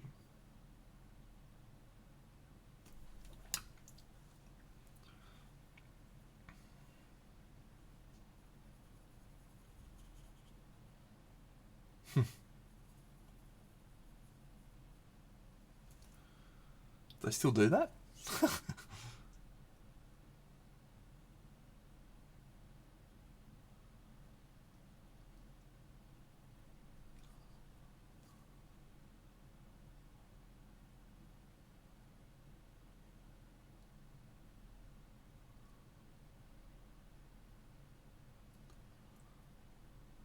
Haven't played a computer game for a while that isn't a fucking board game port. Speaking of, if anyone ever wants to challenge me to a game of Everdell, Spirit Island, feel free to hit me up on any of the channels.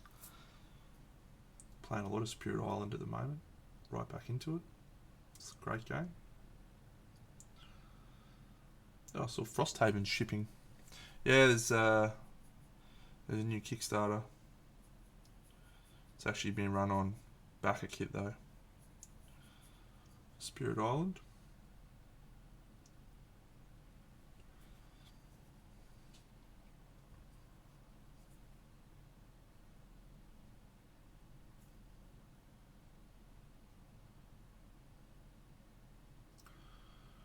Another whole bunch of new cards and new spirits,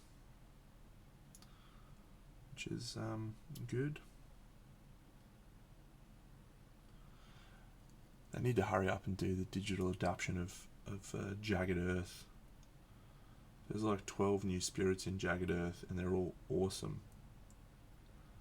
Well, most of them are awesome. Some of them are shithouse.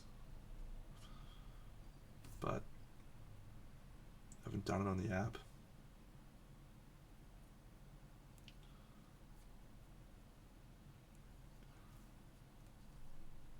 Disco Elysium. I don't know what that is, mate, but it sounds cool.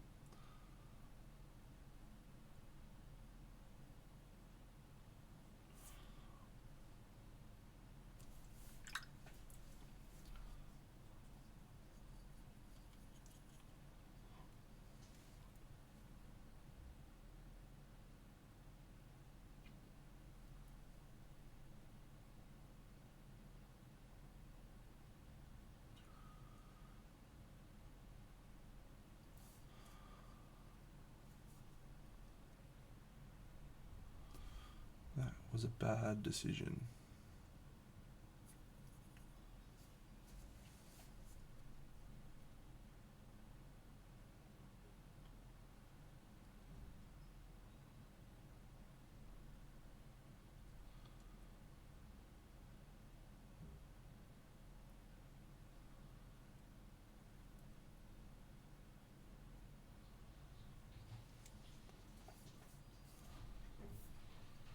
Cool. Can I guess the outcome? Don't tell me on the stream if I'm right, but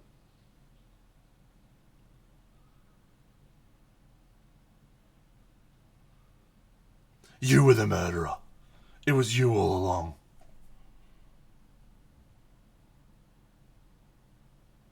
Is it like Dark City? Do you ever see Dark City? Wildly underappreciated film. Came out at the same time as The Matrix, and everyone just frothed The Matrix.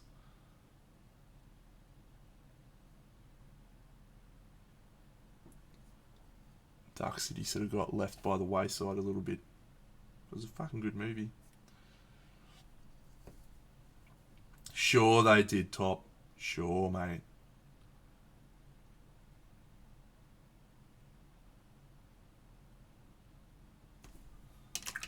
Yeah.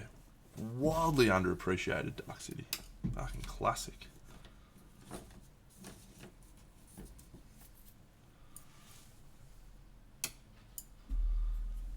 I agree, Vertical Mammal. I agree unreservedly and wholeheartedly.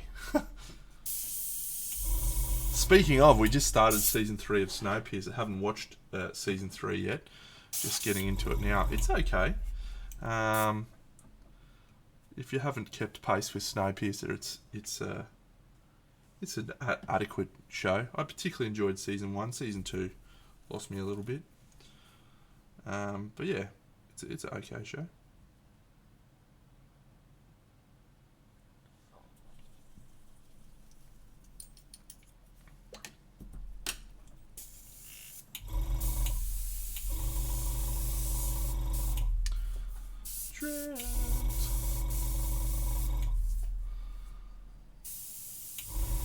Yeah, just came out, well, probably 3-4 months ago.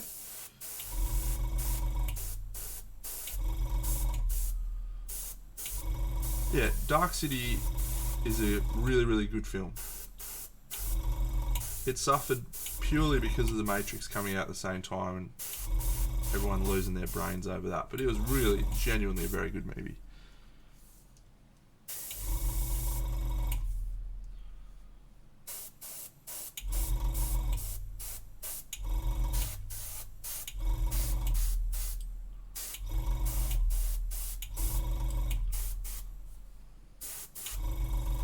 Yeah. The Lark Gangers, they were indeed.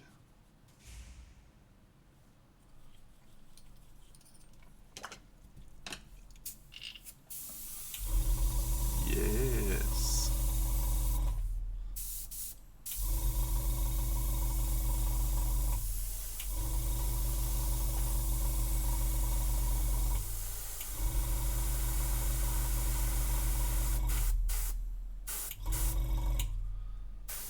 Bum, bum, bum, bum, bum, bum, bum. Yeah.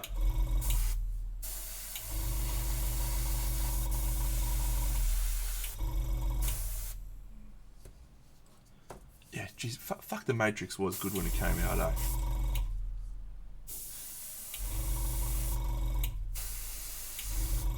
Fuck, the prequels were bad. Or the sequels, I should say. The prequels were good. Animatrix was awesome.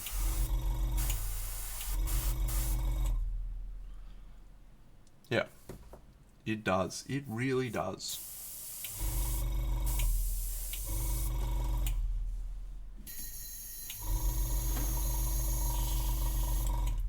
Equilibrium, also good. Christian Bale, tremendous. Good premise. Sean Bean, dying, as usual. Some absolutely ridiculous elements in it, though.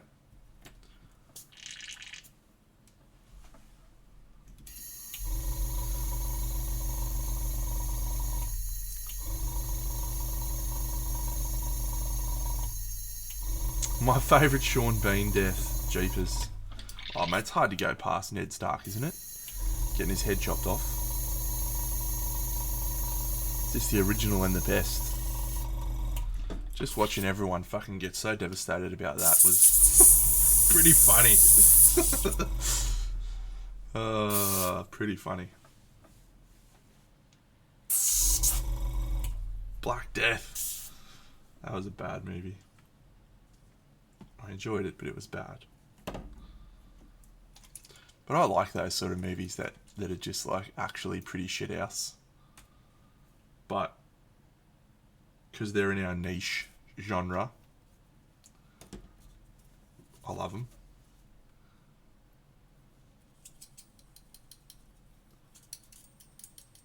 Nah, terrible film.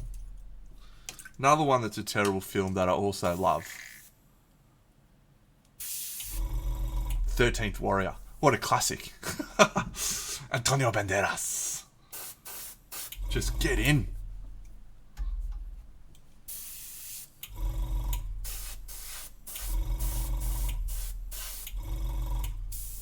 Fucking classic film. Also, actually really bad.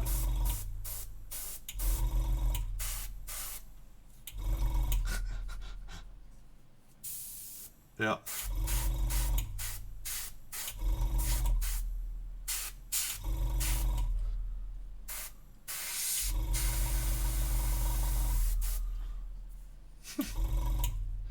Yeah, he's a fucking legend.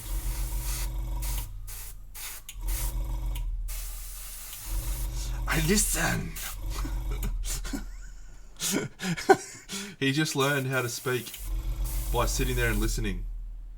Wow, if only it was that simple.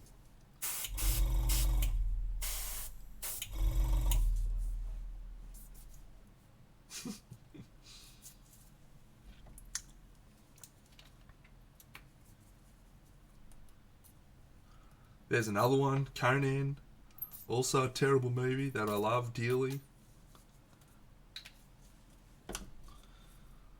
It's just the genre, right? I think it's because fantasy movies are so hard to do well. And probably up until like Lord of the Rings, there wasn't even one. Of course I've seen Outlander, Relac. Of course I've seen Outlander. Hang on, are you talking about Highlander? Hang on, no, Outlander. Hang on. I feel like I have seen it. Hang on, let me go Google it.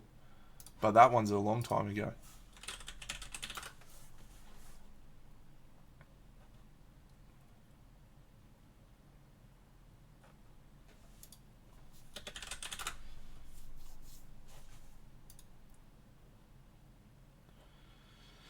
Yes, I have seen that. Yep. Nah, that was good. Yep, I like that. That was the one with that chick who was in what was that other movie with Kate? The vampire one. What's the vampire one called? You know the one I'm talking about. Beckinsale. Underworld. Yeah. So there's another hot vampire chick in that. In Underworld. That was in Outlander. She was like the king's daughter or something, the Viking's daughter. Yes, I enjoyed that film.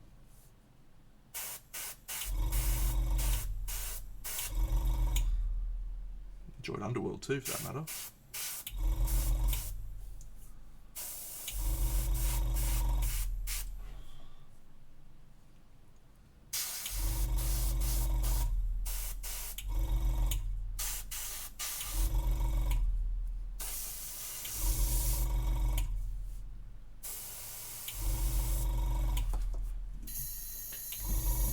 Fuck, Outlander. I haven't watched that movie for years. I got a collection of DVDs. It's about fucking 6,000.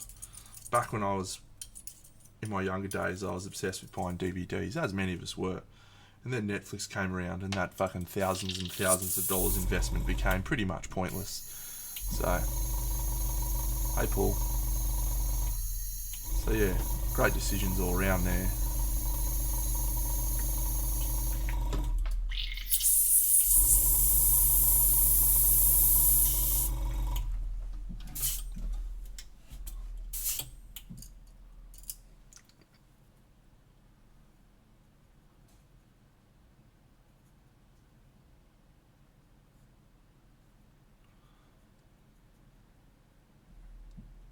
Battlefield Earth. What a classic film. What a classic film. It is atrocious. Up until The Room, I would have said that Battlefield Earth was the worst film ever made.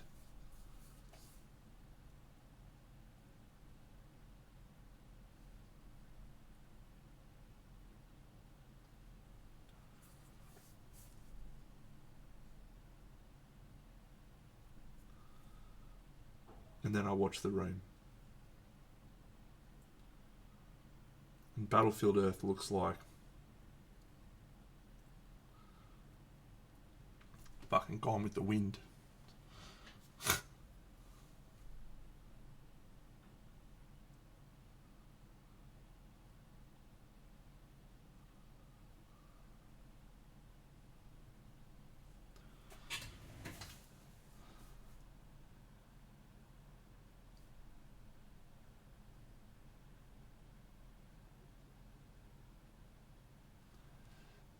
There is just not worse movies than The Room, mate.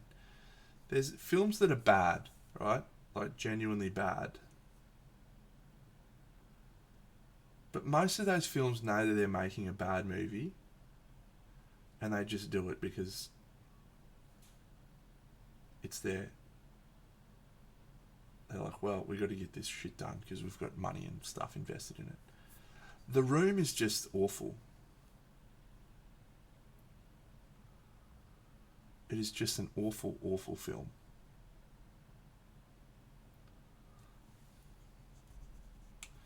But it doesn't know that it's awful, which is what makes it the worst film of all time. Fuck Battlefield Earth, man. I remember when that came out. Like it was talked up. Everyone was frothing for that film. They were like, it's going to be the best fucking movie ever. The next big thing everyone was thinking it was going to be. And the dude who was starring in it, Jim Pepper, I think that's his name. It's Pepper was his last name. I think it was Jim. Someone can check it if they want. He was in Saving Private Ryan. He was the sniper in Saving Private Ryan, and everyone was like, yeah, awesome, he's the best.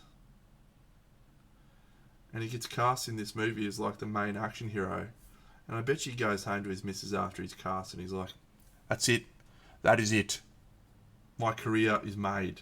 I've been cast in this massive film with John Travolta, Forrest Whitaker. It's a sci-fi thriller. It's just going to be the next greatest film ever made. I'm going to become an action hero for the next 20 years. Imagine him telling his missus that. And then he's in Battlefield Earth. Oh, I find that very amusing. Very, very amusing indeed.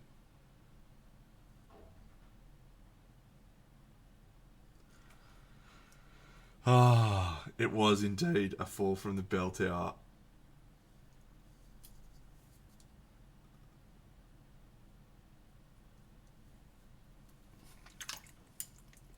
Fortress, yeah, Christopher Lambert, that was pretty bad.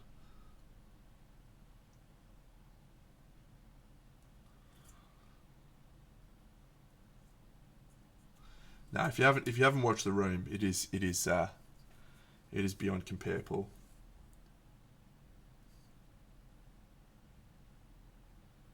It's uncomfortably bad.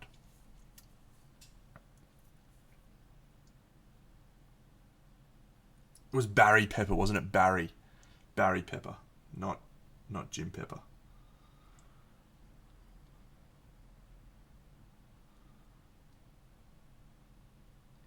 Yeah, Barry Pepper. Poor guy. I feel for him.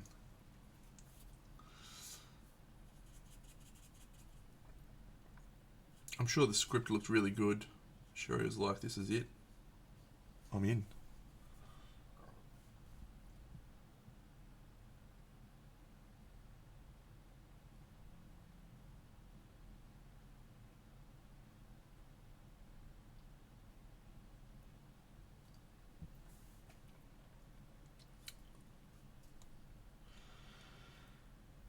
You're not thinking of that timeline, are you?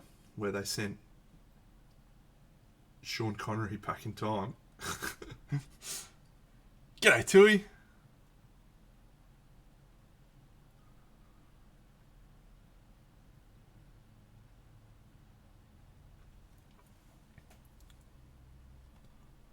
Oh, Rain of Fire. There's another one. How good.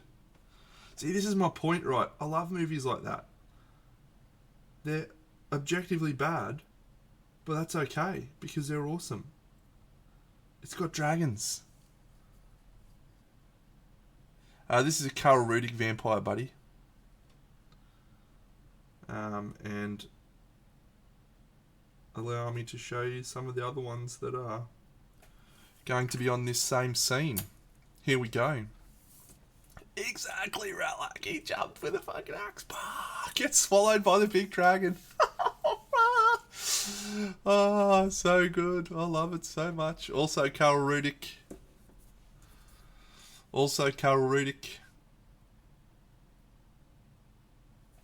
In fact, the whole scene is made with Carl Rudick figures, including this one.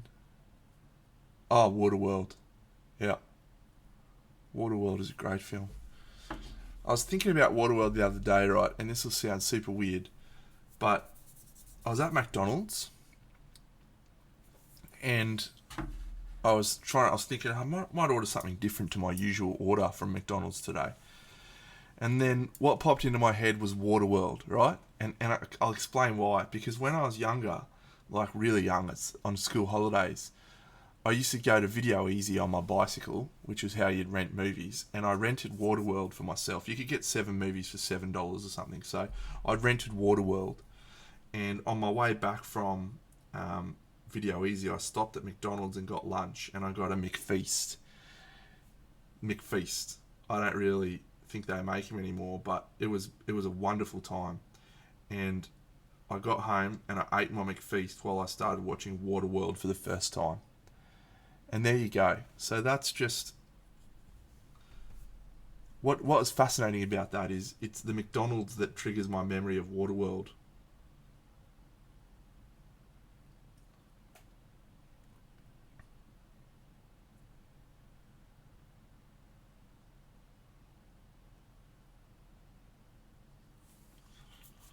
Man. Enjoy that McFeast.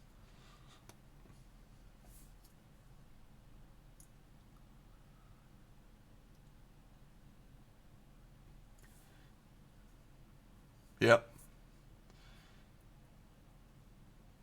Virus. Wow. See, these are all the movies of our childhood. And if you go back and watch them right now, they're objectively bad. They just really are. But I love them. I actually tried to show my girlfriend The Princess Bride the other day. And she was like, this movie is fucking terrible. And I nearly broke up with her. I was like, just, how dare you? It's inconceivable. Inconceivable that you would feel that way.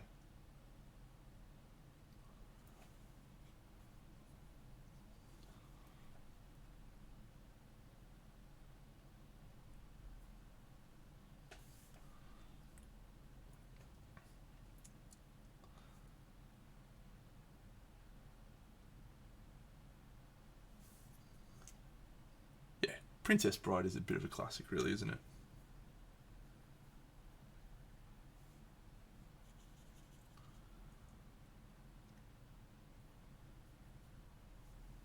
What, Snatch? You talking about Snatch? What movie are you talking about? Tommy Knockers. Is that a movie?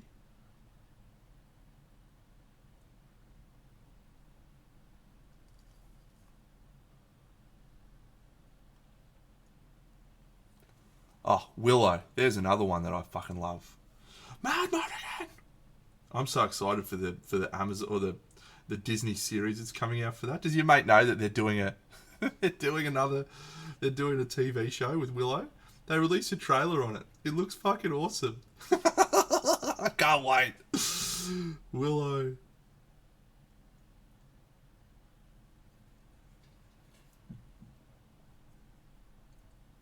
I will also not hear anything bad said about Willow. Mad Monaghan. I had a colouring in book for Willow. I fucking loved it. No. This is where I get angry at people, too. This is where I get angry, right? People that got upset at the new Star Wars movies. Nothing about the new Star Wars movies has changed anything about the old Star Wars movies. You can still go back and enjoy the old Star Wars movies. They're still there.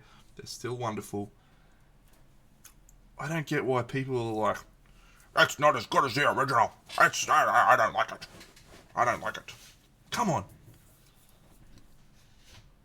Life moves on, friends. Things change. That's okay. The Willow TV show will not capture any element of the original in the same way as his nostalgia and memory. But it doesn't have to. Just let it be. Let it be, let it be. Let it be, oh let it be. Whisper words of wisdom, let it be. Yes. My girlfriend does not like me because I am way too optimistic for her liking.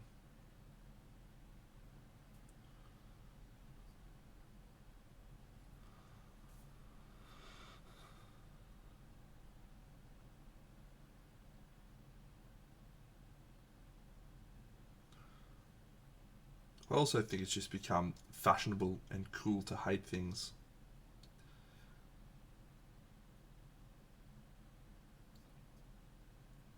I'd much rather just be excited that those things exist. That we get to have a wonderful array of films and television to discuss. It's just a tremendous time to be a fan of nerd films, culture. Oh, speaking of, I watched the first episode of Rings of Power. Now, as I understand, people are a little bit lukewarm on it. Oh, good timing, Bucks. A little bit lukewarm on Rings of Power, as I understand.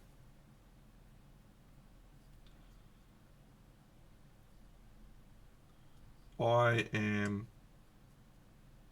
very excited to continue watching Rings of Power. Very, very excited. It was super cool.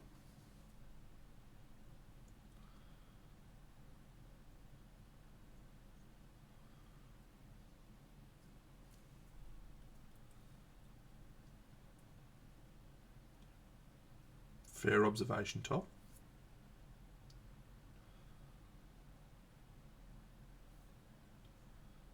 But don't you think that people just have a tendency to go, that movie was fucking terrible? I don't care that it was terrible. G'day, Mini-MF. The question is, did you enjoy yourself while you were watching it? Did it make you go, woo, yeah, boo?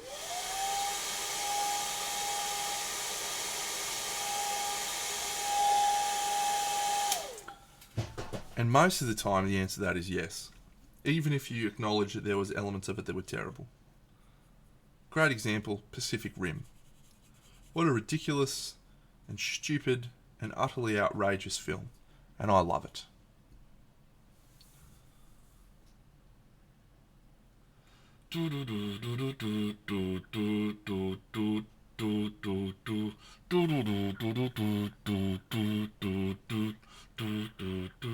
Exactly, mate. It's outstanding. Gypsy Danger.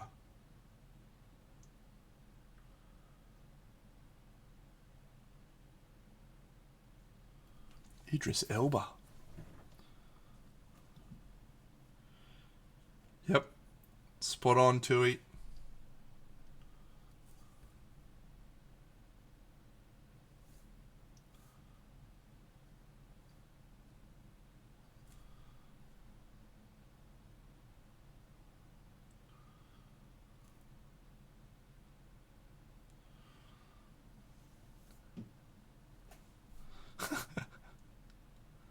Pacific Rim? It's a terrible film.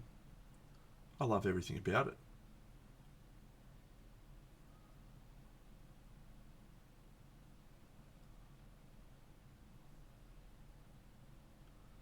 Hellboy, fantastic. Ron Perlman versions. The new one, also fantastic. David Harbour, outstanding.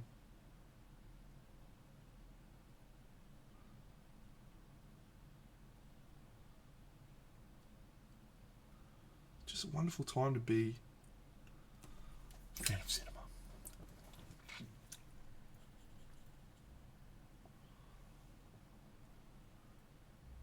What is the consensus on Rings of Power at the moment? Are people enjoying it, or are they shitting on it because it's not the original?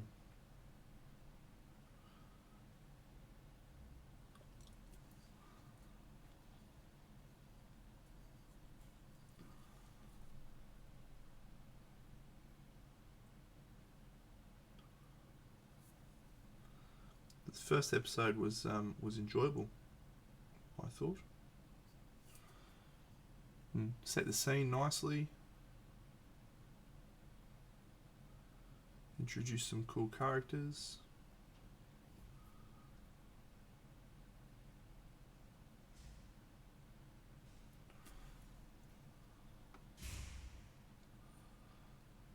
Yeah, Last Action Hero. Arnold Schwarzenegger. The man.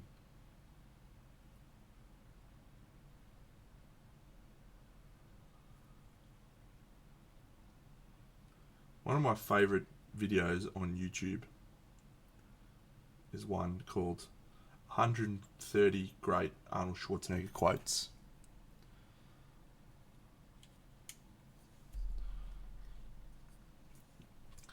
Tui, Pacific Rim, tremendous. Guillermo del Toro was like, I would like to make a film about robots fighting monsters. And thus, I shall do that. And it is wonderful.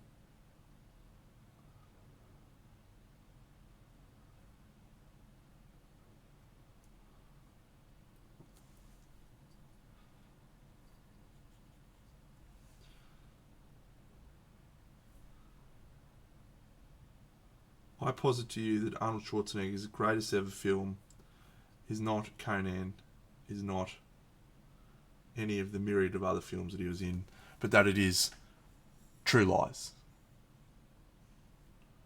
True Lies, Arnold Schwarzenegger, Jamie Lee Curtis at her most stunning and attractive.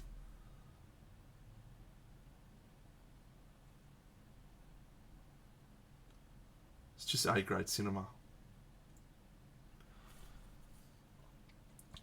And you need to hurry because my horse is getting tired.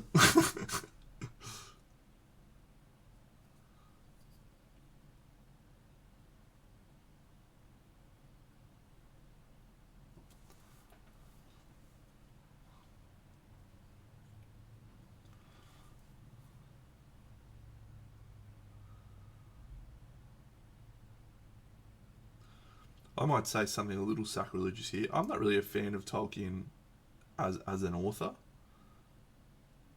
I have not really ever enjoyed any of my reading experiences of Lord of the Rings. However, I'm a massive fan of Peter Jackson's version of the Lord of the Rings. I think it's wonderful.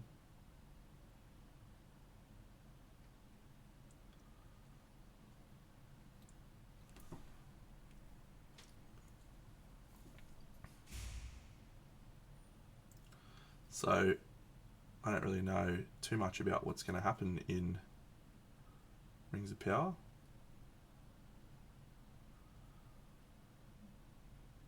And I'm okay with that.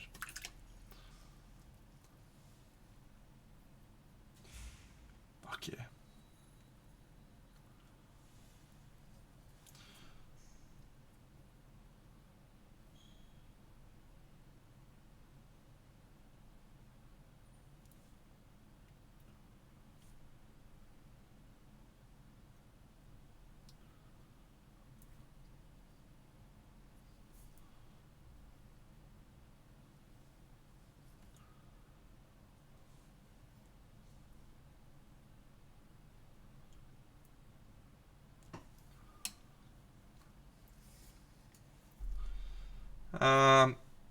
Yeah, I don't know if I can go that far, mate. They look pretty garbage to me. I don't like the models.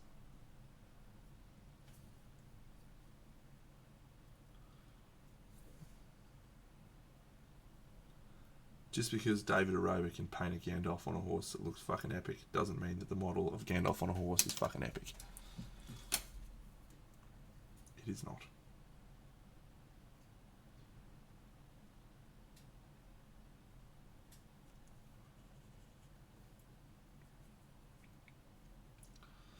When Jesus washed, when Jesus washed, wash my sins away.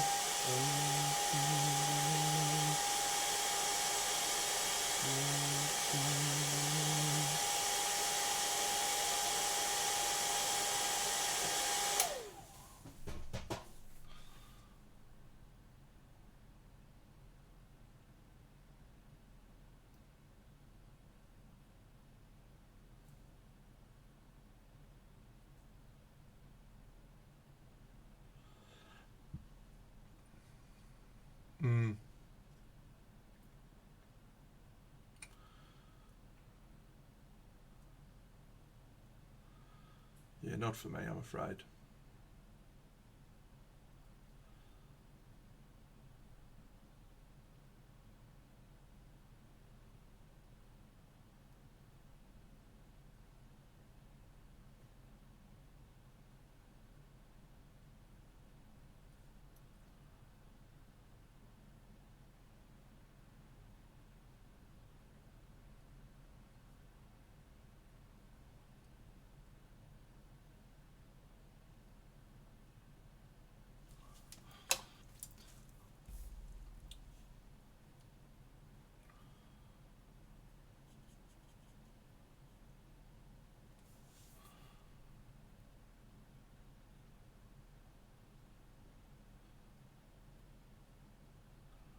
I thought this guy was going to be one of my favourites to paint, but he is instead proving to be not one of my favourites.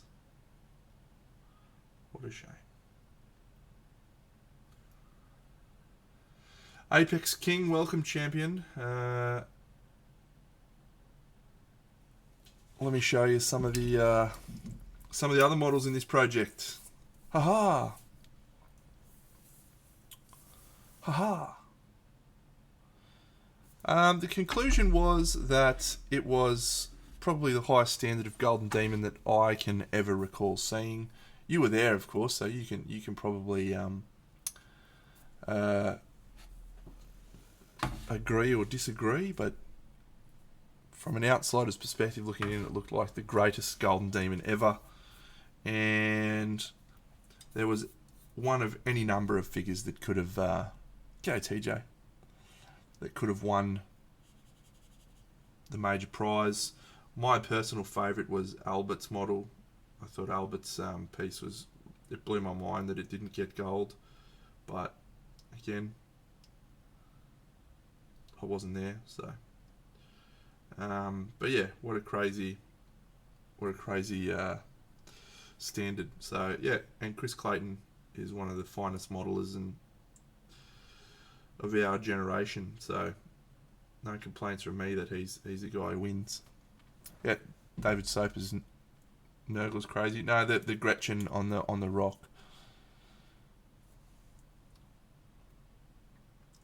Yeah, David Soper's tank was just crazy.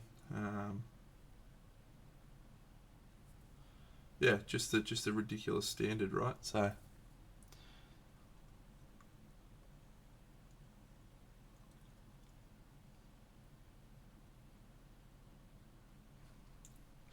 the Nurgle look didn't look that good in the photos to me, but given that it's Maxime, there's no doubt that it's going to be awesome.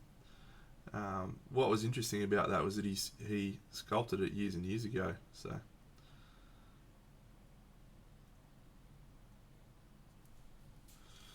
cool story.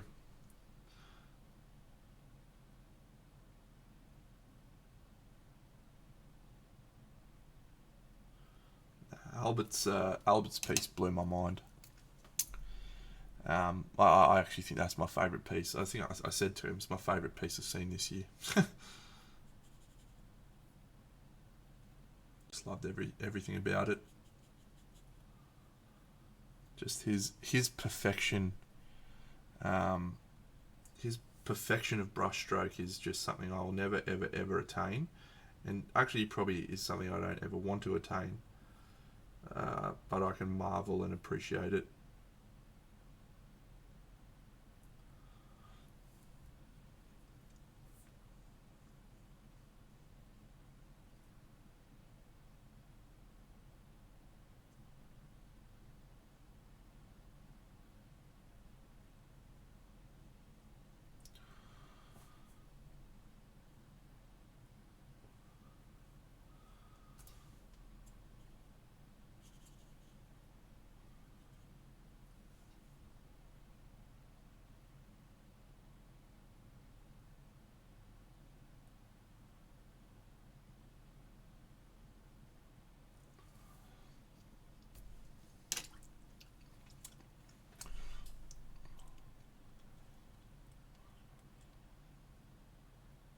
Who did the tower bust? Who painted that?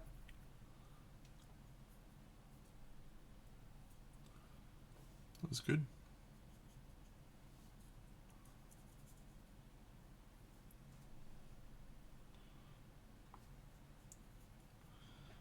I still remember, I talked to Bucks about this. I still remember going to Monty and seeing Albert's dwarf, like, in the hand, not literally in the hand, was just a mind-blowing experience for me, because it's so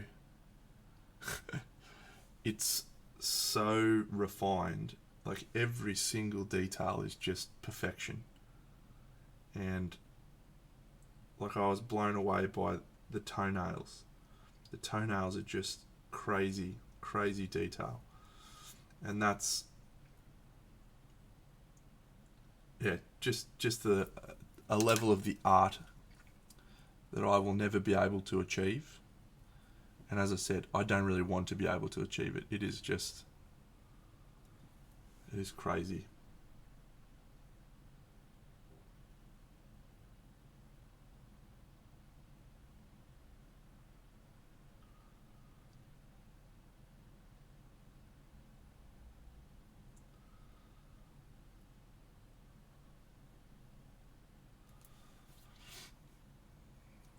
I'm quite happy sitting over here doing my 9 model dioramas and painting them.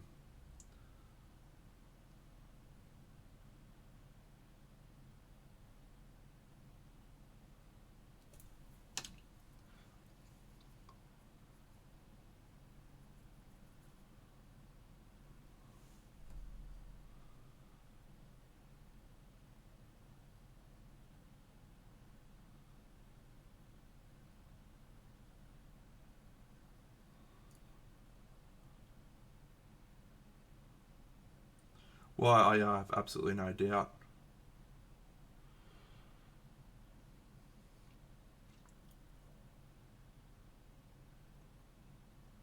So that just makes me even more impressed by that guy. And he's also just like one of us too. Just a Games Workshop fanboy from old times.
This Moonlight colour palette is proving very, very challenging.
Pale white skin.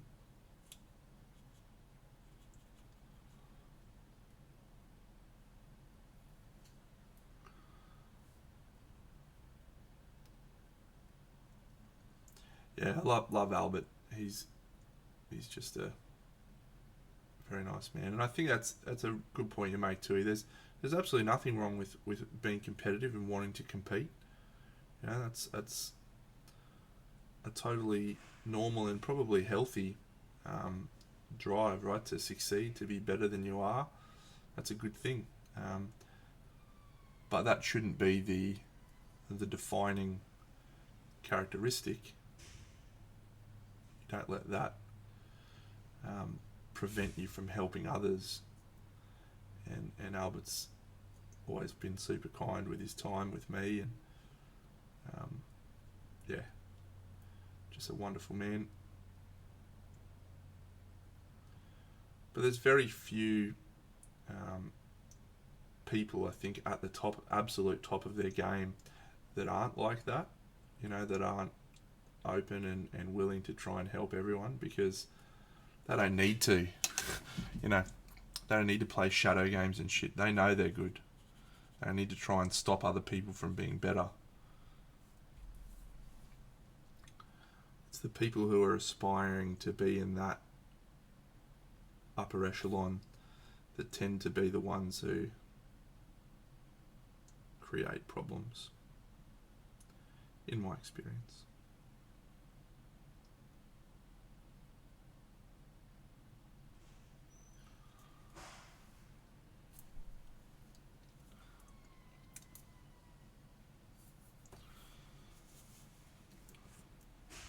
That's not me coming from a painter's perspective. That's from a War Machine perspective. As the games I experienced at the international competitions were always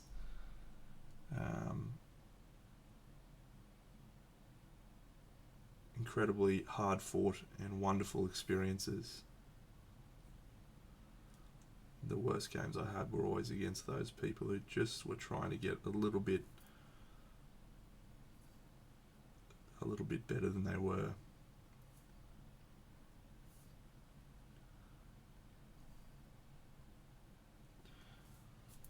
Kirill enters, yeah, for sure. But he gets asked to judge a lot. Yeah, I think he entered the Monty that I was at.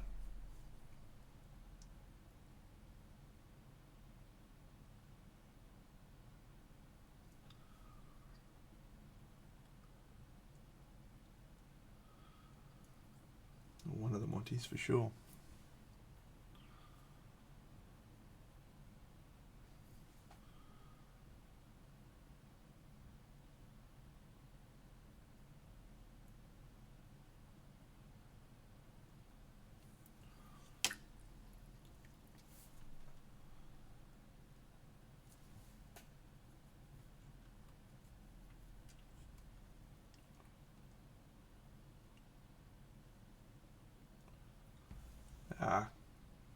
That's the story, mate.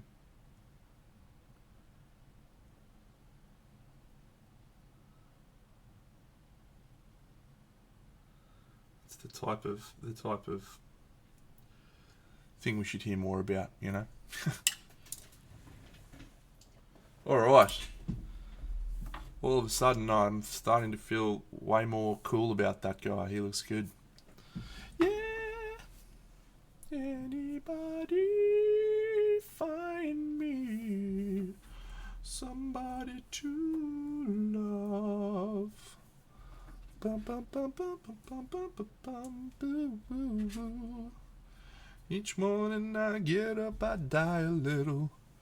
Can barely stand on my feet. Take a look in the mirror and cry. Alright, so I've decided that I'm going to save Sibylla till last. She's my favourite model, so I'm going to save her till last. Which means the next model we're painting is this chick. Sarah.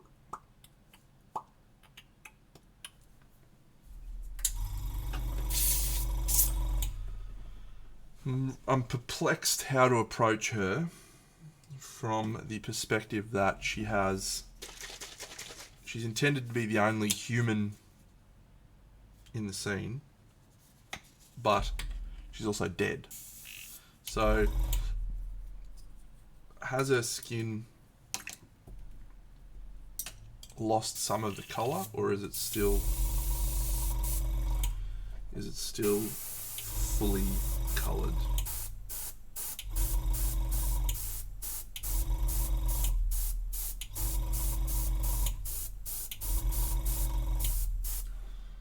Not sure.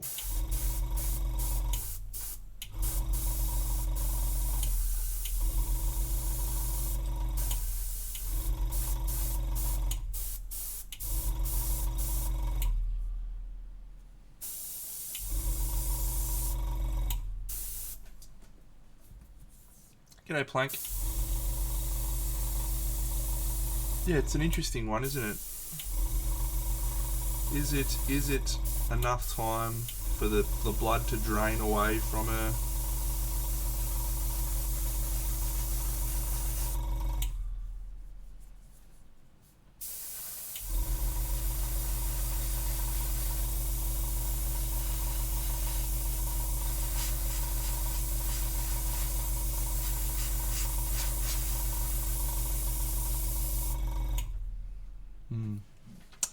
I don't know.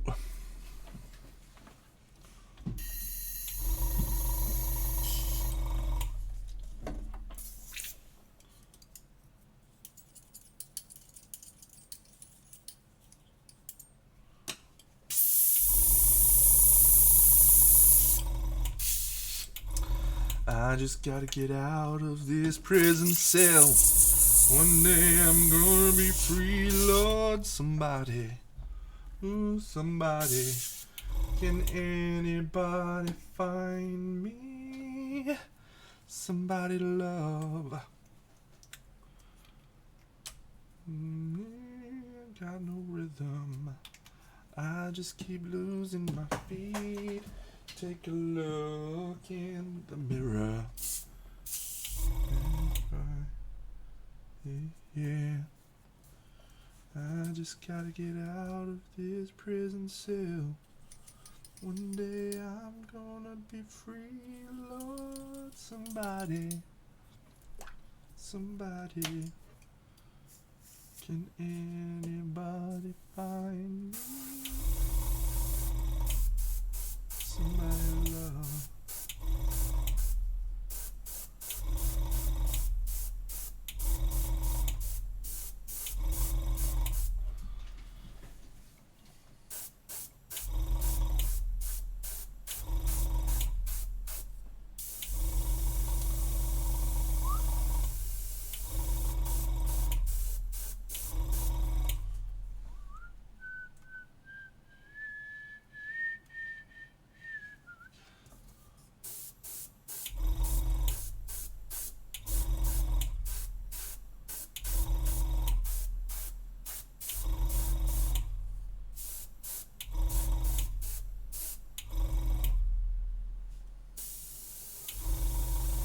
Yeah, I'm yet to meet someone that hasn't been a good dude, mate. Like, it's painful how nice everyone is.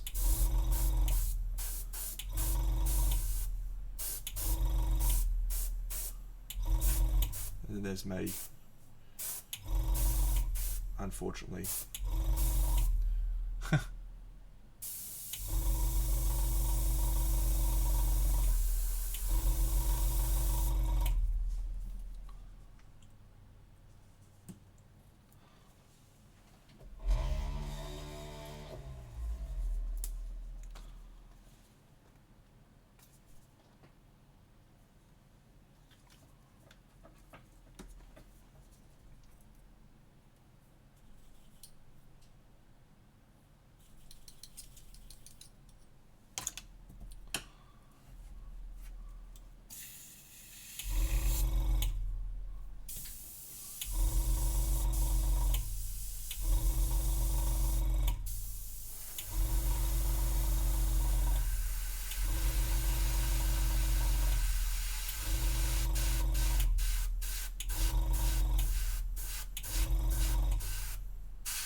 This is one of the best models to come out in the last few years.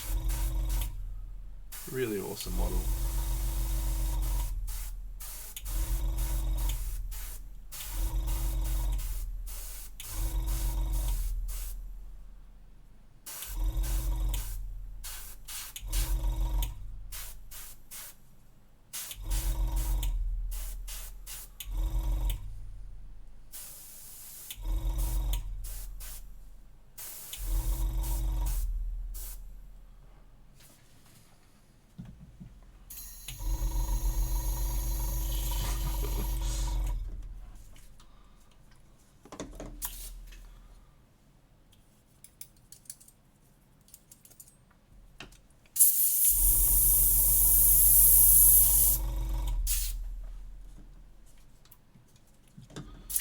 Alright, I'm going to finish up stream shortly, friends.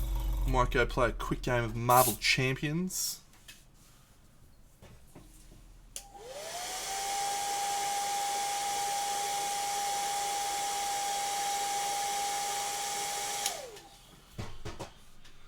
And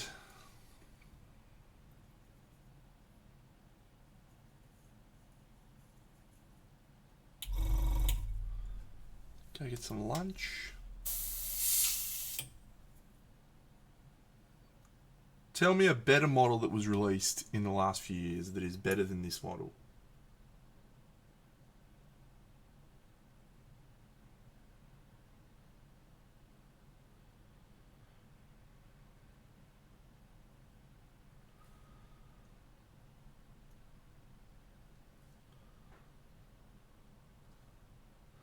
Yeah, of course we're limiting to 75 millimeters, mate.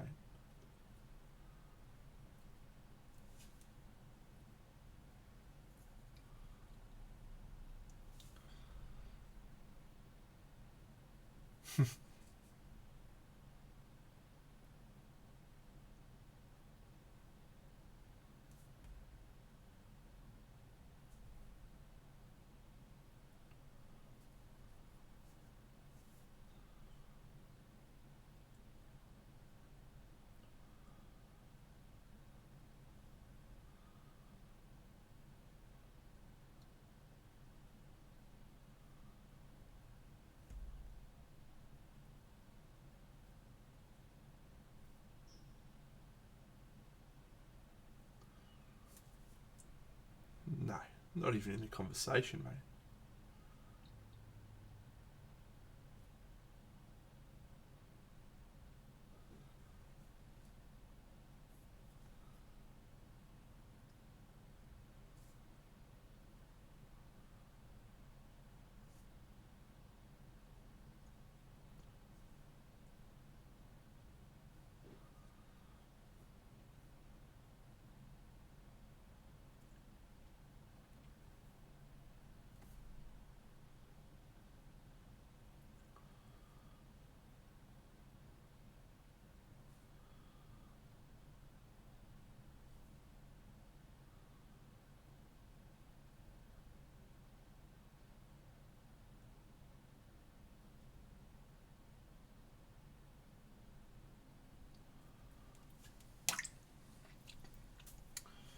Well, Paul, everyone's wrong. Simple as that.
Oh, this poor girl. This poor girl. She's having a rough time.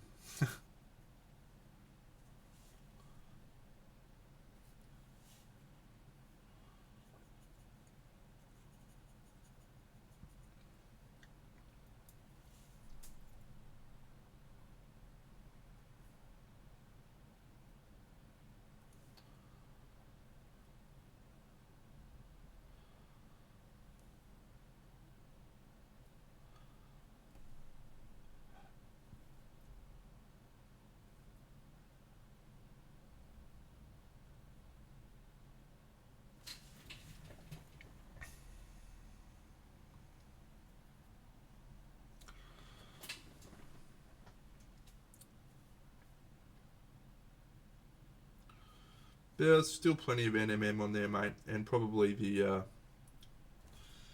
Alice one is a better non-metallic metal to paint because it's a smaller element.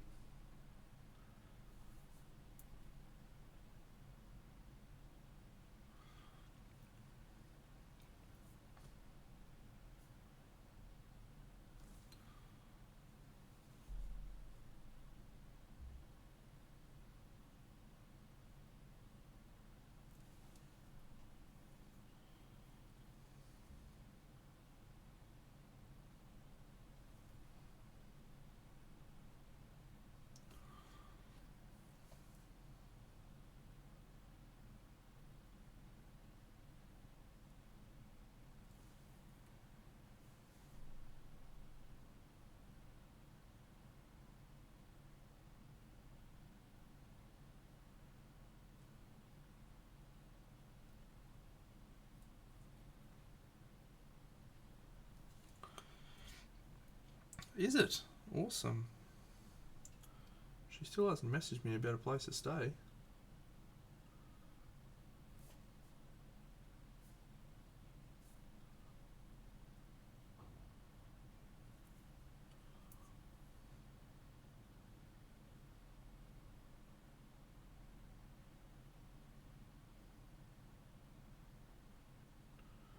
must have our ACOM sorted.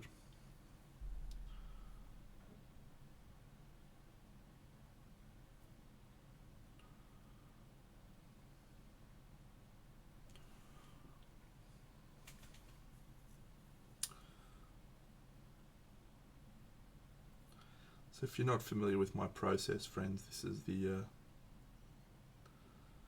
the sketching stage where we're just putting in all of the lights.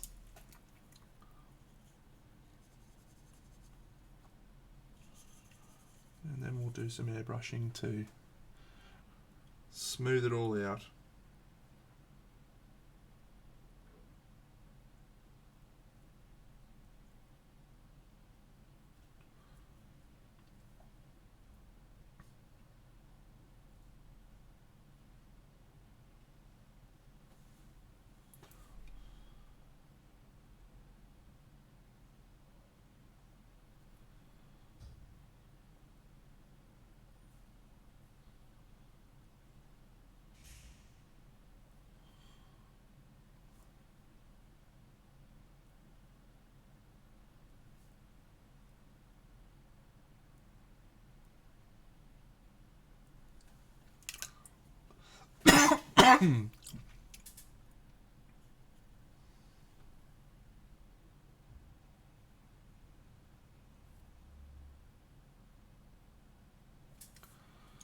Alright, if that is the front on angle, which I think it is, we're just going to need a little bit more here, here, here.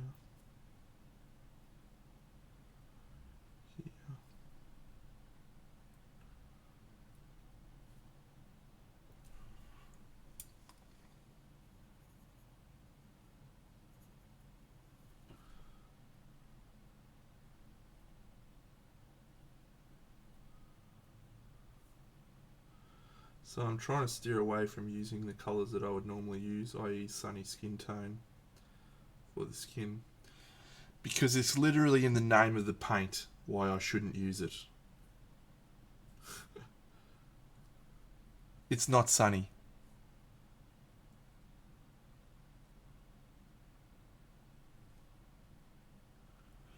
Do they have a colour called Moony skin tone?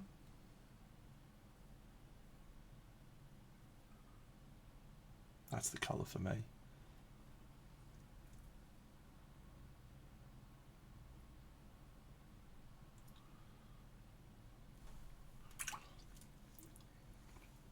Alright.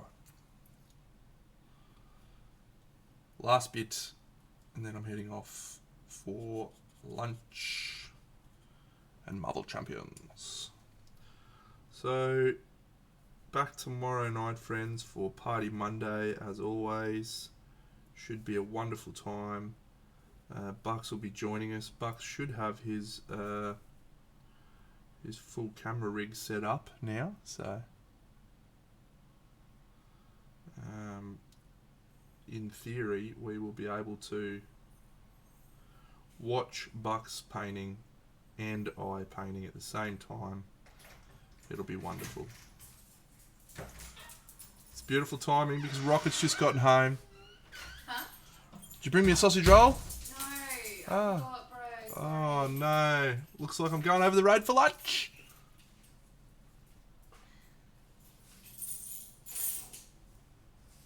Are you still streaming? Yeah. Just about to finish up. Right now. I was in the middle of it. I was having a great time. Yeah. She's let the team down there with no sausage roll. That's outrageous. That's too easy. Outrageous. Alright, friends. Thank you all for joining me today. Let's go find someone we can raid. Hey,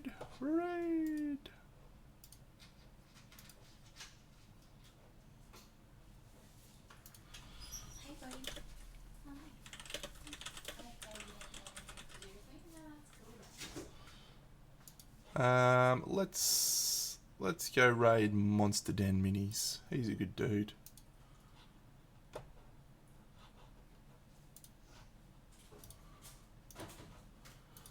Alright, friends, we'll catch you all again tomorrow night, Party Monday. It's going to be a wonderful time. Thank you for joining me today. Project's going well. I'll see you all tomorrow.